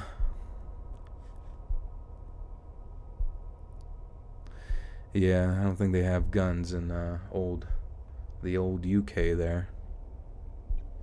Nothing to defend yourself with in your own home, except a goddamn kosh and a wee penknife.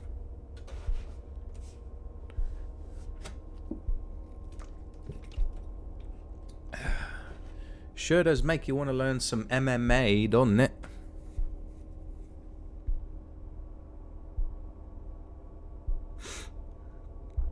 I'm in the ghetto, kosh by cop. It's too damn cold and I live in a tiny resort town. Yeah, colds suck. Cold is no fun. Yes, like the stream if you're new, please. Thank you kindly. Good to see you. You were picked up. Oh yeah, you were picked up by a tornado once. What the fuck, mate? Alright, guys.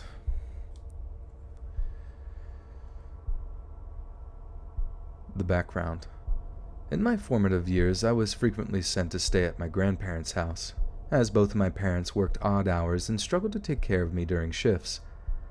At such a young age, this was simply a time for me to eat as much candy as I wanted and stay up until midnight watching Cartoon Network. The only thing that made me stay with my grandparents better was... Whoops.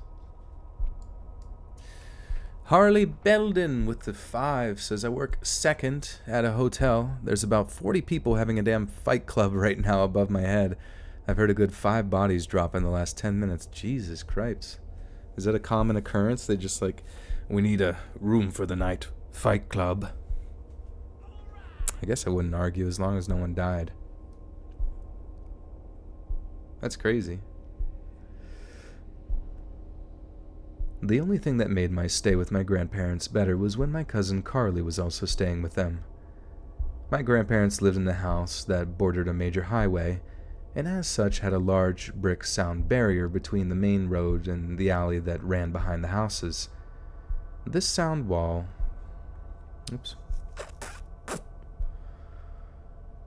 This sound wall was getting old, and there were places in need of major repair. One such place was at the far end of the alley near the local park. Behind a nice set of shrubs, the wall had been slowly crumbling and was the perfect size for two 8-year-olds to squeeze through. Now, the location of this wall, the shrubs, and their relation to my grandparents' house is important.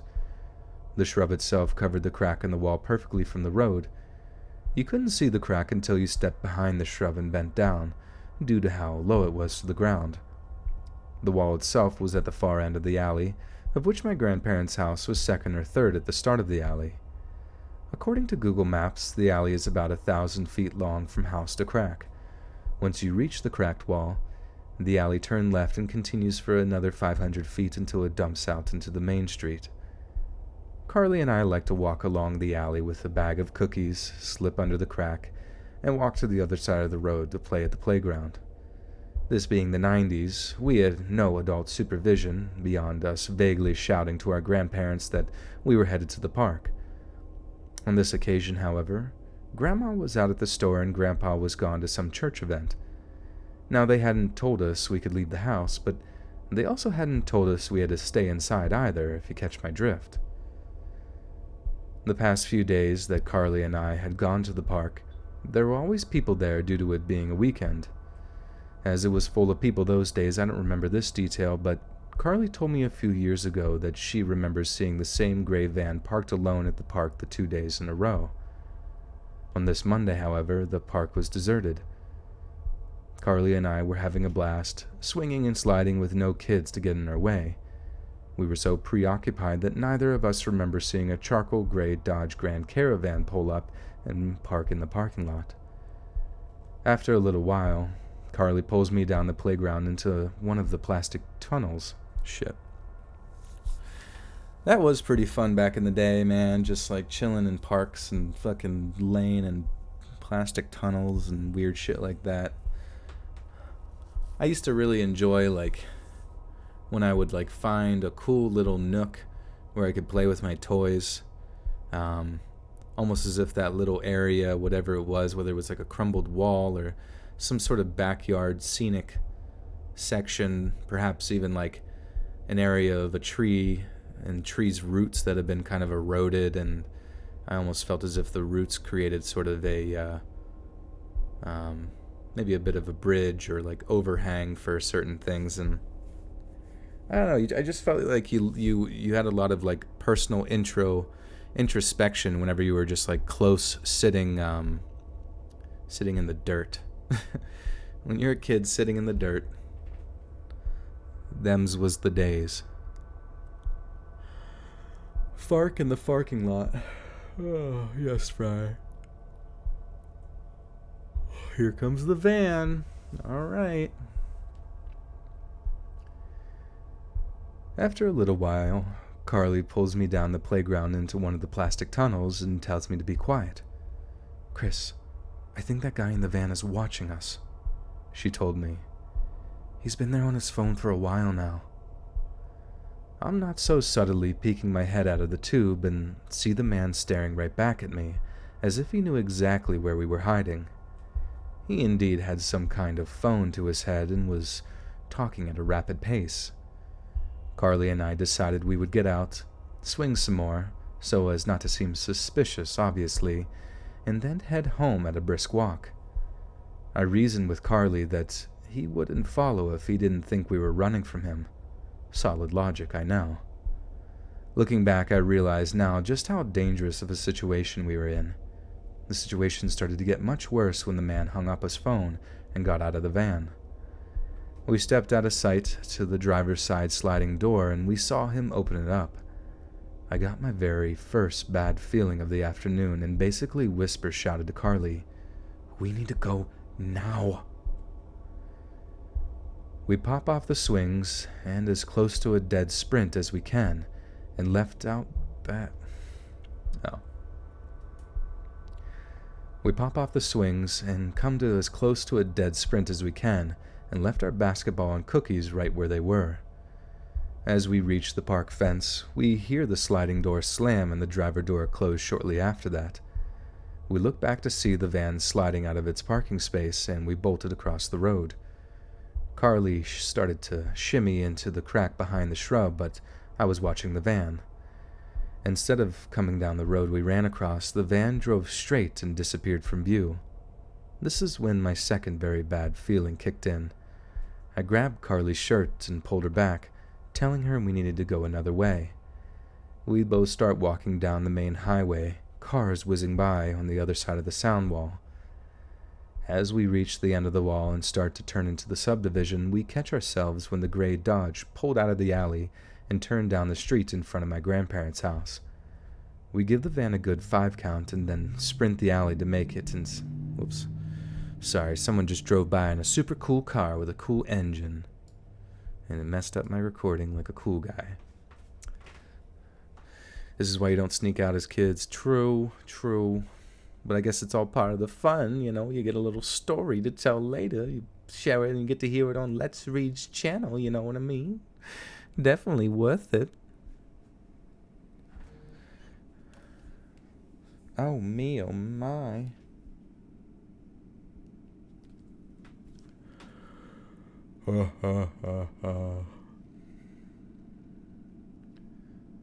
We give the van a good 5 count and then sprint to the alley to make it inside the backyard.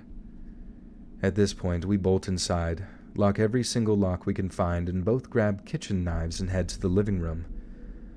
I don't know what we thought we would do with said knives, but we placed them on the ground and turned on some cartoons. A little while later, creepy man forgotten, I went to the kitchen to grab a Mountain Dew. Now my grandmother had this beautiful full-wall glass window sitting area put in a few years prior, and it had no shades or curtains. I thought nothing of this until I noticed a charcoal gray Dodge Grand Caravan slowly making its way down the street, with an 8-year-old's version of, oh no, oh. It says, oh shit, that's why it's like an 8-year-old version.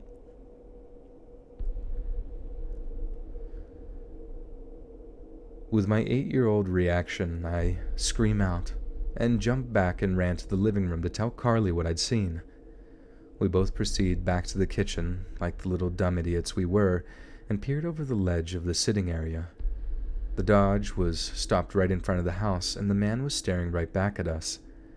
At that exact moment, we hear both the garage door opening to admit our grandmother and watch my grandfather come around the corner of the street. As soon as my grandpa parked his car in front of the house, Creepy McCreeper nonchalantly pulled away and drove off. Our grandpa was more than a little miffed that we had locked not only the knob and the deadbolt, but also the floor lock, chain, and door jamb lock on the front door. For context, the area they lived could be comparable to South Dallas or some of the nicer areas of Chicago. Once our grandma let him in, we were threatened with a whooping for touching the locks until my grandma persuaded him it was just kids being kids. We both told him our story, but neither one would believe us. Apparently my grandpa was reading an address or something as he drove up and never saw the van, and my grandma was always convinced their street was the safest street in the history of streets. Upon talking later as adults and revisiting the alley and park, Carly and I came to the same conclusion. Regardless of whatever Creepy McCreeper wanted with us, he had been stalking us for at least a few days. As I said before, the crack was not visible in any shape or form, and you couldn't even see if you were taller than 5 feet due to the cramped space. Mr. Creeper had apparently watched us duck down at least once and likely watched the alley end as well as to... Fucking hell, man, I can't read. Mr. Creeper had apparently watched us duck down at least once, and likely watched the alley end as well so as to know where we had came out. Carly swears she saw Mr. Creeper at the park later that summer in the same charcoal gray Dodge, but I never encountered him again. Sometimes Mr. Creepy pops up in my memories, even 15 years later, and I think about this story. To this day I wonder what would have happened if I had followed Carly through... If I had followed Carly through the crack in the wall. Does she mean hadn't or had? To this day, I wonder what would have happened if I had followed Carly through the crack in the wall. Because they went through it initially. And did they go through it again? White van equals pervert. Black van equals government. That's very true. That's why this guy got a charcoal one. So it's like something you're not really sure what to think. I was also thinking of like a funny, like Always Sunny at Philadelphia, like one of the characters or something like that keeps trying to say that he's not creepy. Like he's like, I got a new car. I want to see my new car. Like, all right, let's see what it is. And it's like a white van. I'm like, what the fuck? Of course that's creepy. How is that not? What do you mean it's creepy? It's just a van. It's got great space. You can fit a lot of stuff. And then they open it and it's got like it's got like duct tape and all the other shit that creepers have. What the fuck is this? Duct tape? I don't know. You never know when people might think you're a utility van. You need like help for stuff. I gotta be ready. I'm just gonna read this thing. I don't really know. To this day, I wonder what would have happened if I had followed Carly through the crack in the wall.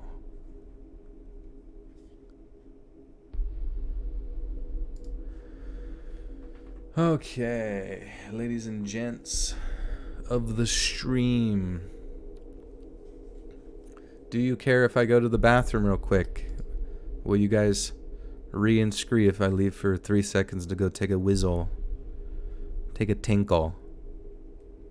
Anyway, I'm just gonna go do it. I'll be right back. I need a be right back thing. If anybody asks, I'm pissing.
Shit, chat.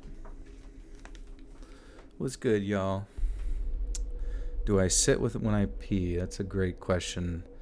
Honestly, I think I'd rather do a face reveal publicly before I ever reveal that kind of information. That's kind of asking a lot for me to tell. You hear the sounds of possession. He's super cute. Am I doing one more? I actually have to sleep now. I need your delicious voice to carry me to dreamland. I got 1, 2, 3 left, so you're good. You are in the clear to head to Never Never Land. I was doing like I remember hearing some guys saying that like when a woman pisses, it sounds like a deep fryer. So I was like, oh goddamn, it sounds like a deep fryer. I was like, what the fuck are you talking about, you weirdo? Need some intermission music. Oh, yes. Did I wash my hands? I did. I did because I knew you would ask. So I did it. And I didn't want to get the coronavirus either from my bathroom. Not sure why it exists in there, but I always like to assume when China flushes their toilet, it goes right to my toilet since it goes through the center of the world. 612 people. Yeah, we are cruising, bro. Carousing.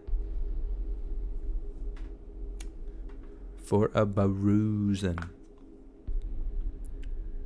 I just imagine like some super fucking southern guy just like, oh goddamn, sound like a deep fryer in there. Just like something to make a girl insanely uncomfortable. Trying to take a piss and your like husband's like, sound like a deep fryer in there. Do I watch MMA? Honestly, I'll watch like highlights, but honestly, I'm not like gonna go to a sports bar or something to watch pay-per-view for it. I did that back in like high school. That was fun. But then I just like, I was into like Lyoto Machida forever. And then I realized that he kind of gets shit on a lot, mainly just because he's just like, I don't know what it's karate, so it's like you do one strike and then you leave. And I think you need to do like a lot of strikes to win, obviously, or knock people out. All right, let's rock and roll. This one's called My 6th Grade Spanish Teacher Shouldn't Have Been Employed. Oh my God, he probably didn't know how to speak Spanish. Bra bras, it's not over, baby. It's never over. I'm not quite sure how to even start this story. A lot of things I've experienced never really fit this subreddit's guidelines until yesterday when this stormy... Fuck.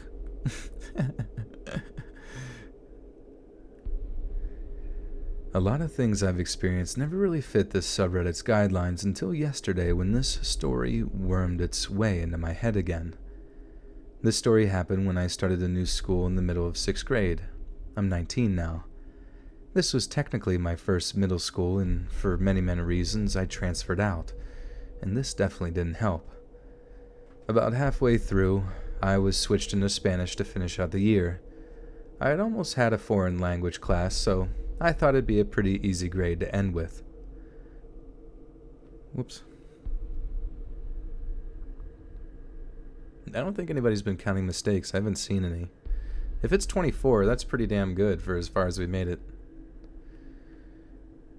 I had almost always had a foreign language class, so I thought it'd be a pretty easy grade to end with. There was a lot of buzz surrounding the Spanish teacher, Mr. D, and when I first saw him and how he acted, I thought I could tell why. He was a pretty eccentric guy who, if you only heard his voice and weren't looking at his stern face, you'd think he was pretty jovial. He almost pronounced our names wrong always and had this gigantic windmill on the wheels, and I'm fucking up really bad right now. He almost always pronounced our names wrong, and he had this gigantic windmill on wheels in the corner of his room.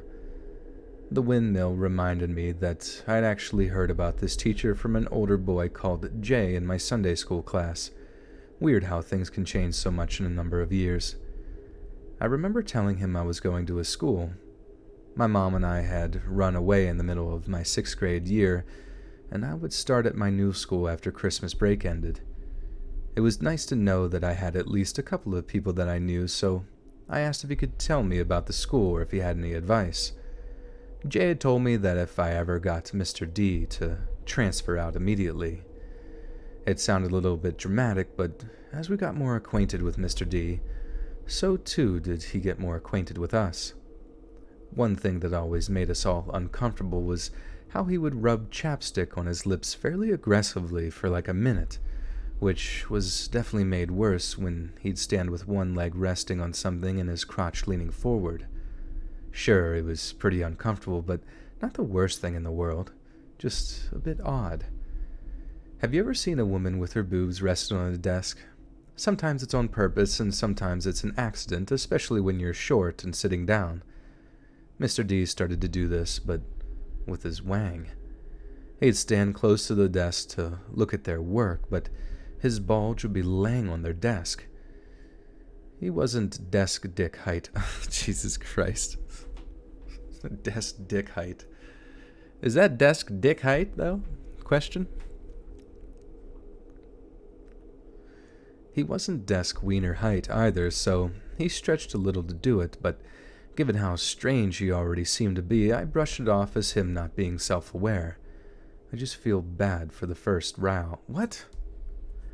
Oh, first row. Oh my god, the first row. I was like, what the fuck am I saying? Yeah, that did escalate quickly. It's just like chapstick still like resting his wiener on your shoulder. Oh, pardon me. Don't mind him.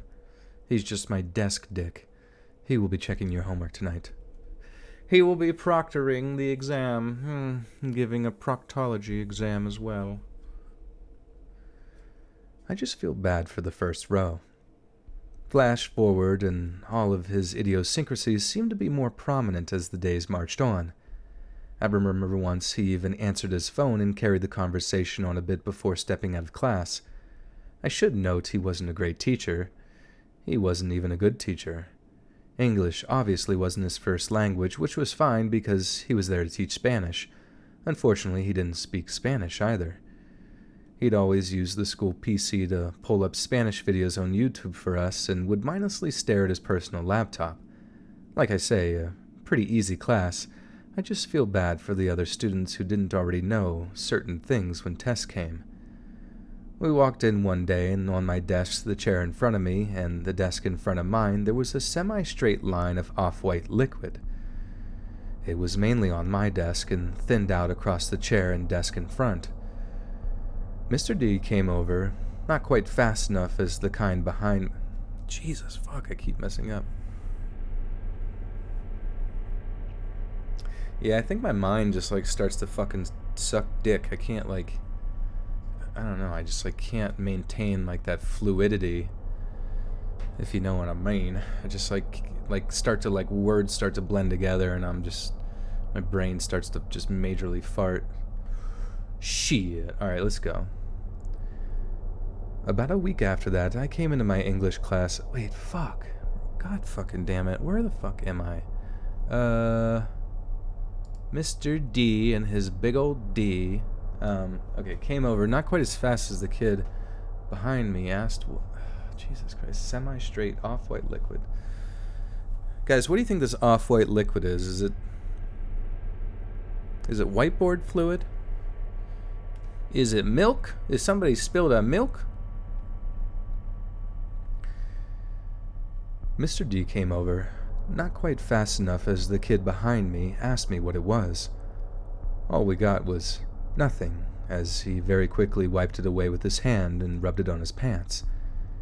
He couldn't say water because it wasn't clear. It really only looked like one thing, but there wasn't any way to definitely prove it was. I tucked my hands into my sleeves and did my best not to touch the desk. And about a week after that, I came into my English class I had at the end of the day to hear one of the girls having a pretty loud argument with our English teacher. I walked in at the middle, but the girl, Megan, was extremely upset and asking why she shouldn't go to the principal. Megan was a bit of a hothead, sure, but she was still a really nice girl. I couldn't see her dramatizing a situation this much. Not jizz juice. Remember that jizz story? Remember that teacher? He jizzed on your desk? It was, yeah. It's a protein daddy, guys. This guy's a billionaire, probably. Megan was a bit of a hothead, but she was still a really nice girl. I couldn't see her dramatizing a situation this much. I later found out what happened from my best friend at the time, who was in Mr. D's class when it went down. Their class was ahead of us, so their test was scheduled for that day. After papers were passed around, Mr. D went back to zoning out on his laptop until Megan needed to ask a question.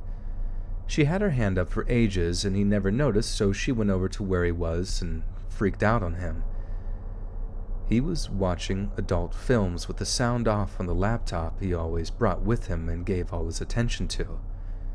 So when I came in, Megan was being reprimanded for being pretty verbal with Mr. D. Our teacher was basically telling her she shouldn't have been upset with the teacher watching this in her class, and that it's his laptop, as if that somehow nullifies anything. Looking back, it explains so much of his shifty behavior. The desk wiener rests, the hardcore stares, the personal laptop at the time, and the definite jizz on our desk. It wasn't the first time he'd done it, and wouldn't have been the last if he hadn't gotten suspended for the rest of the month. Mr. D disappeared, and we had a sub finish out the rest of the year with us. I got the F out of that school, and after everything that happened there, but still kept in touch with a couple of friends who went. They told me that Mr. D was back, but for a while was the gym teacher and co-soccer coach, and the next year taught English. I really want to say it surprises me he was brought back even without knowing anything about what he teaches, but it doesn't. In hindsight, that school was atrocious. I have so many memories of insane students and teachers alike and what they did. Another teacher was only given a suspension for actively looking down girls' shirts and up girls' skirts when they bent over. It's just concerning to know Mr. D probably still works there. I've had a lot of worse stuff happen to me, and I'd still suppress this memory for ages. Mr. Jizz. Mr. D and Mrs. O. Oh man. Oh man. Oh man.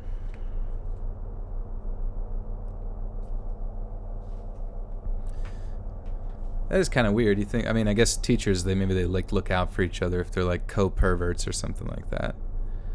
But Mr. D buttered the sock. Uh-oh. Oh yeah, we're almost. Oh no, we're at 666 viewers, guys. What does it mean?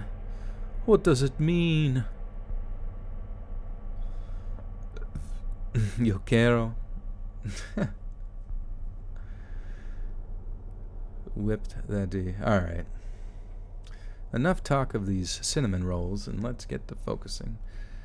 IFU, faking my death to avoid a girl. Oh, I fucked up. Okay.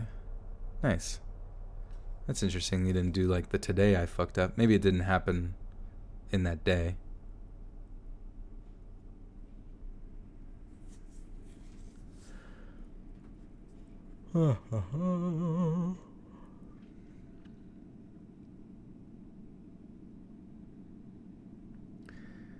This happened about 18 years ago. I was about 20 years old and had just recently moved away from home and got an apartment with my best friend. Back then I was single and one night decided I would try one of the phone dating lines to try and meet someone. I started sending voice messages with someone who seemed interesting, and we exchanged numbers and then talked on the phone for about 45 minutes. At the end of the call, we decided to meet the next day at a bar that was close to where I lived. The next day I went to the bar and waited for her. She showed up soon after, but she also had a friend with her. They sat with me and we talked for about 5 minutes, during which I could already tell she was not for me, until a server came by and asked us if we wanted to order drinks. We all ordered, and when he asked for our ID, her friend didn't have ID. He told her she was going to have to leave. The two of them started grabbing their stuff, and she turned to me and said, "Let's go to another bar." I told them I was going to stay here and didn't feel like going anywhere else tonight. She insisted, but I continued to decline until it's only 7 p.m. Oh, what is that? It's only 7 p.m. What time is it? Where are you that it's only 7 p.m.? It's 11 here. I'm trying to think. Unless you're in like Hawaii or some shit. Isn't the West Coast 3 hours behind?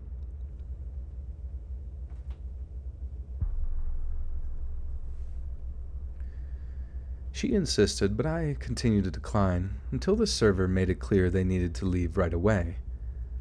I assumed that me not leaving with them would have made it clear that I was not interested in her, but the next day she called me. We talked for a bit, and it got very creepy very quick. She started talking like she had her whole future planned out, where we would live, how many kids we would have, etc. I was not good with women back then and didn't know what to do. I kind of just panicked and let her talk until I was able to convince her that I needed to go. After that, I was scared to answer the phone. For the next 2 months, my roommate always answered the phone. She called about once or twice a day asking for me, and my roommate always told her I wasn't home. She would ask him to tell me to call her back. One night, after I had a bit too much to drink, me and my roommate were talking about the situation and what to do about it. At one point, I jokingly said, "Just tell her I'm dead." His response was, "Okay." I thought I convinced him that I was joking after that, but that wasn't the case. The next day when she called, he did it. He advised her that I had died in a car accident. She started to cry and started asking him a ton of questions. All he kept telling her is that he didn't know anything. The police just notified him because he was my roommate. Eventually the call ended and we collectively hoped that this was finally over. It was not, though. 10 minutes later the phone rings. Obviously my roommate answers. He exchanges a few sentences and then holds the phone out for me to take it. I try to ask him what's going on, but he says nothing. I answer the phone and say, "Hello?" I start to get an earful. It was my father. I don't have a very common last name. This girl called everyone with my last name in the phone book, told them I was dead, and demanded to know when the funeral was. My father continued to lay into me, advising that I was lucky he was my grandmother's. My father continued to lay into me, advising that I was lucky he was at my grandmother's house to take the call. He demands I fix the problem. I don't, though. She called back 20 minutes after my dad, and my roommate continues with the lie. After that, though, things seem great. Over a month goes by and everything seems cool. I finally start answering the phone again. One day, though, I answer the phone. It was her, but I didn't realize it and get a, "Who is this?" I tell them who it is, and immediately she starts laying into me. She starts telling me how she had been in mourning for over a month. She then starts telling me how horrible I am for doing what I did. Finally, she starts to ask me questions like, "How can you do something like this to someone? How do you think I felt during all of this?" I never speak a word past my initial hello and advising who I am. After each question, there's about a 1-minute pause before she starts up again, and this goes on for about 20 minutes. Then the unmost believable. Then, the most unbelievable moment of my life occurs. She says to me, "So I don't know how much I can trust you anymore, but this is something we'll have to work around." Fuck. There's a slight pause, and she ends the call. After that, I had my roommate call her number and clearly lay out that I'm not interested. And even though it was passive-aggressive, luckily, it ended there.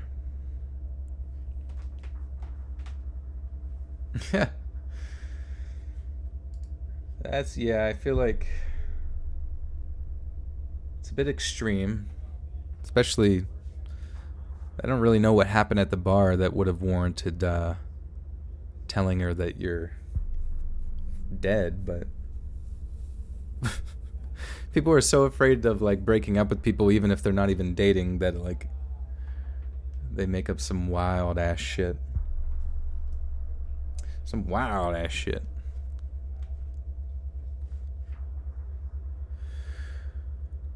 Alright, guys. Was that? Yeah, that was a Let's Not Meet, but it was a I Fucked Up. That should be on Today I Fucked Up. Today I fucked up. Today I fucked up. Do do do do do. Do do do do do. 700 people, baby. Baby. Just in time for the last story. Sean Singh, what's good? It's ice cream, ooh woo. Angel, thank you. I'm glad you can sleepsies.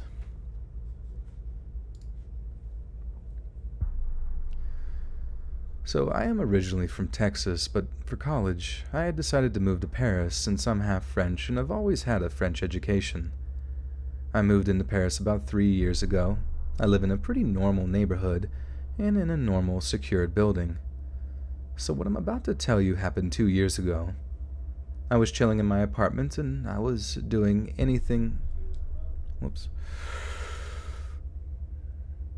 I was chilling in my apartment and I wasn't doing anything special except rolling a blunt, since I used to smoke on a daily basis back then. Suddenly I hear someone knocking at my door. Now, I wasn't expecting anyone since I'm a young woman living on her own. I had no intentions whatsoever to open the door. Nevertheless, the knocking kept going and I heard that the person was also knocking on all my neighbors' doors. There are 4 other apartments on my floor. I thought that maybe there was some kind of emergency and I was getting really annoyed by the relentless knocking, so I opened the door and saw a man standing in front of me. He was approximately 5'9" and pretty chubby and looked 40-ish. He introduced himself as a new neighbor and said that there was banging noise in the apartment above his as if someone was moving furniture. I told him that it possibly couldn't have been me since I wasn't doing anything but watching TV and pursued by us. Pursued? What the fuck? Pursued? Alec Vega with a 5 says, nice, just made it for the last story and hopefully everyone having a great night. Yeah, Alec, we're having a good time. Made it to 700 people tonight, which is pretty dope. Sorry you're only catching the last story, but I guess that'll make tomorrow's vid all the more fresh and new for you. But thanks, good to see you again. You guys having another party at work, getting sloshed?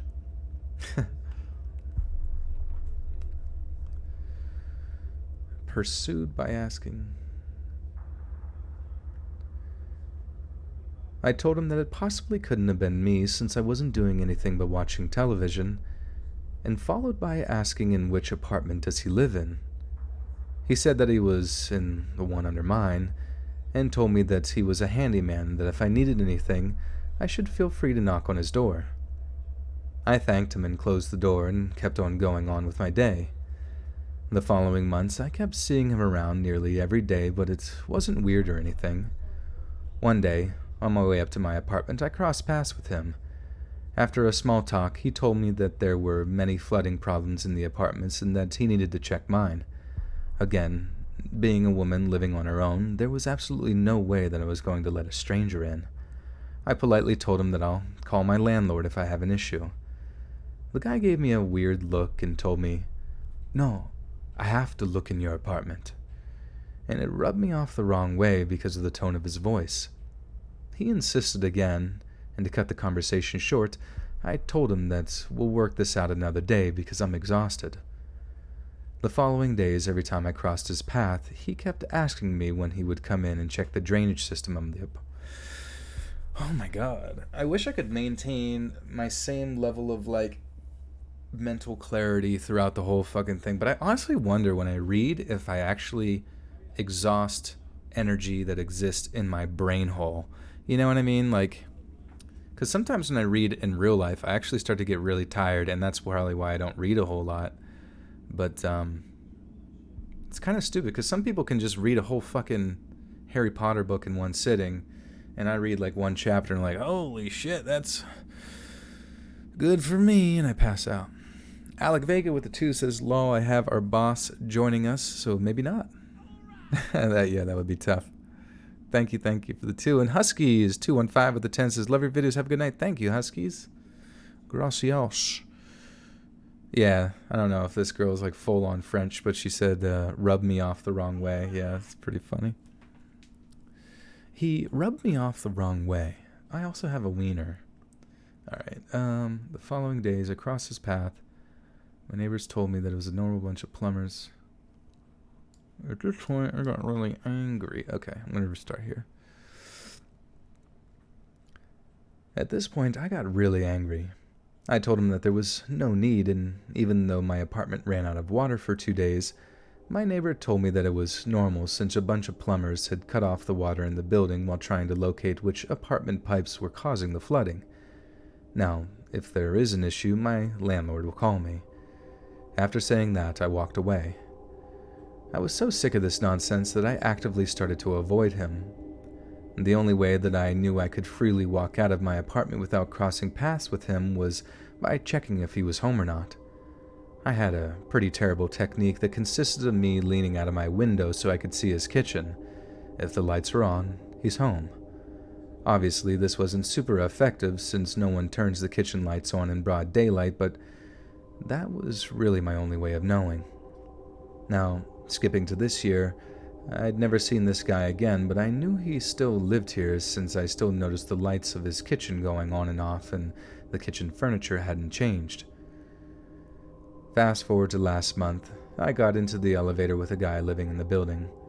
Having a very slow elevator, I started small talk with him because I really hate awkward silence.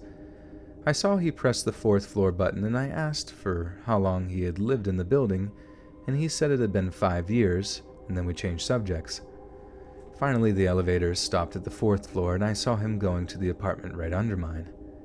I didn't think much of it until I arrived at my apartment and thought that it's really nice, and then it clicked. He lived in the apartment right under mine for 5 years. So, the weird guy trying to get in my apartment was not my neighbor. Shit, that is creepy.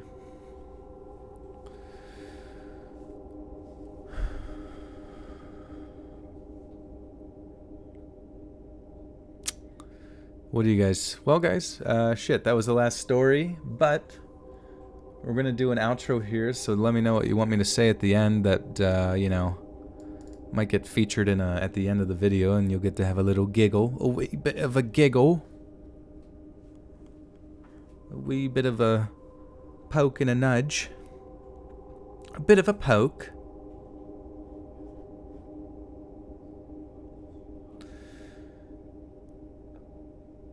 When Joel was dick desk height. I do have a standing desk, which I guess would put me at about dick desk height. Desk dick. Hey friends, thanks for listening. Be sure to subscribe and click the notification bell to be alerted of all future narrations. If you got a story, be sure to submit them to my subreddit, r/Let'sReadOfficial, and give and receive feedback from the community, and maybe even hear your story featured on the next video. And join my Discord to interact with me and other listeners directly. And if you want to support me even more, grab early access to all future narrations for just $1 a month on Patreon, and maybe even pick up some Let's Read merch on Spreadshirt. And check out the Let's Read podcast, where you can hear all these stories in long compilation form and save huge on data, located anywhere you listen to podcasts. Links in the bio. Thanks so much, friends, and remember, I don't want to say desk dicks. I was just kidding about that one. The fact that the neighbor needed to look in the apartment without a warrant, like hell no, yeah. I got a warrant to fix your pipes.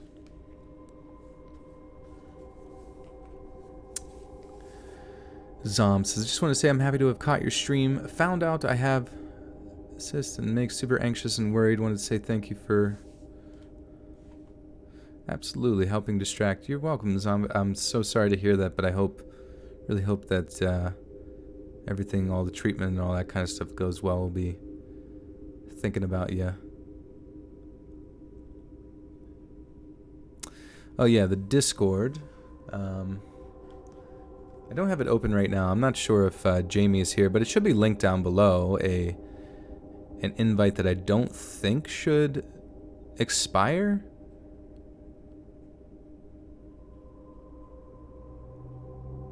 Scream quack. Just scream quack.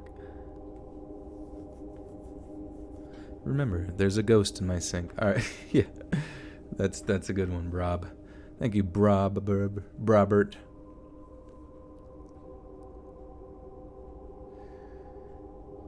Thanks so much, friends. And remember, there's ghosts in my sink. What is the show schedule? So my normal show schedule is Monday, Wednesday, Friday, 7 p.m. Eastern Standard Time, so East Coast of the United States time, 7 p.m. Monday, Wednesday, Friday, and yeah, that's when the normal videos come out, the normal narrations, and then, you know, once in a while I'll stream the night before, reading the stories. Try to do at least one stream a week, but sometimes I'll do 2 or 3, depending on how inspired you guys are making me feel. It's yeah, Tuesdays, Thursday nights, sometimes Sunday nights. All depends on how much free time I have available. And yes, there's the links to the Discord. And yeah, guys, follow me on social media. It's all linked down below if you need it. I love you guys. It's always a nice welcome back interacting with you guys, and I really appreciate it.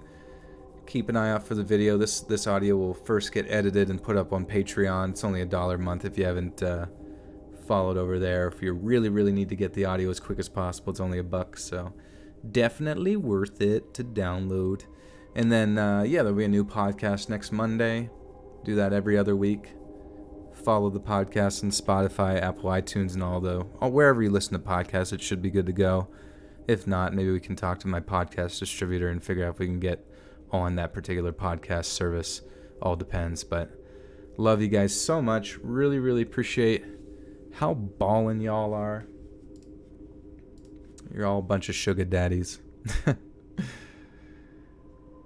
And yes, I shall see you again oh so soon.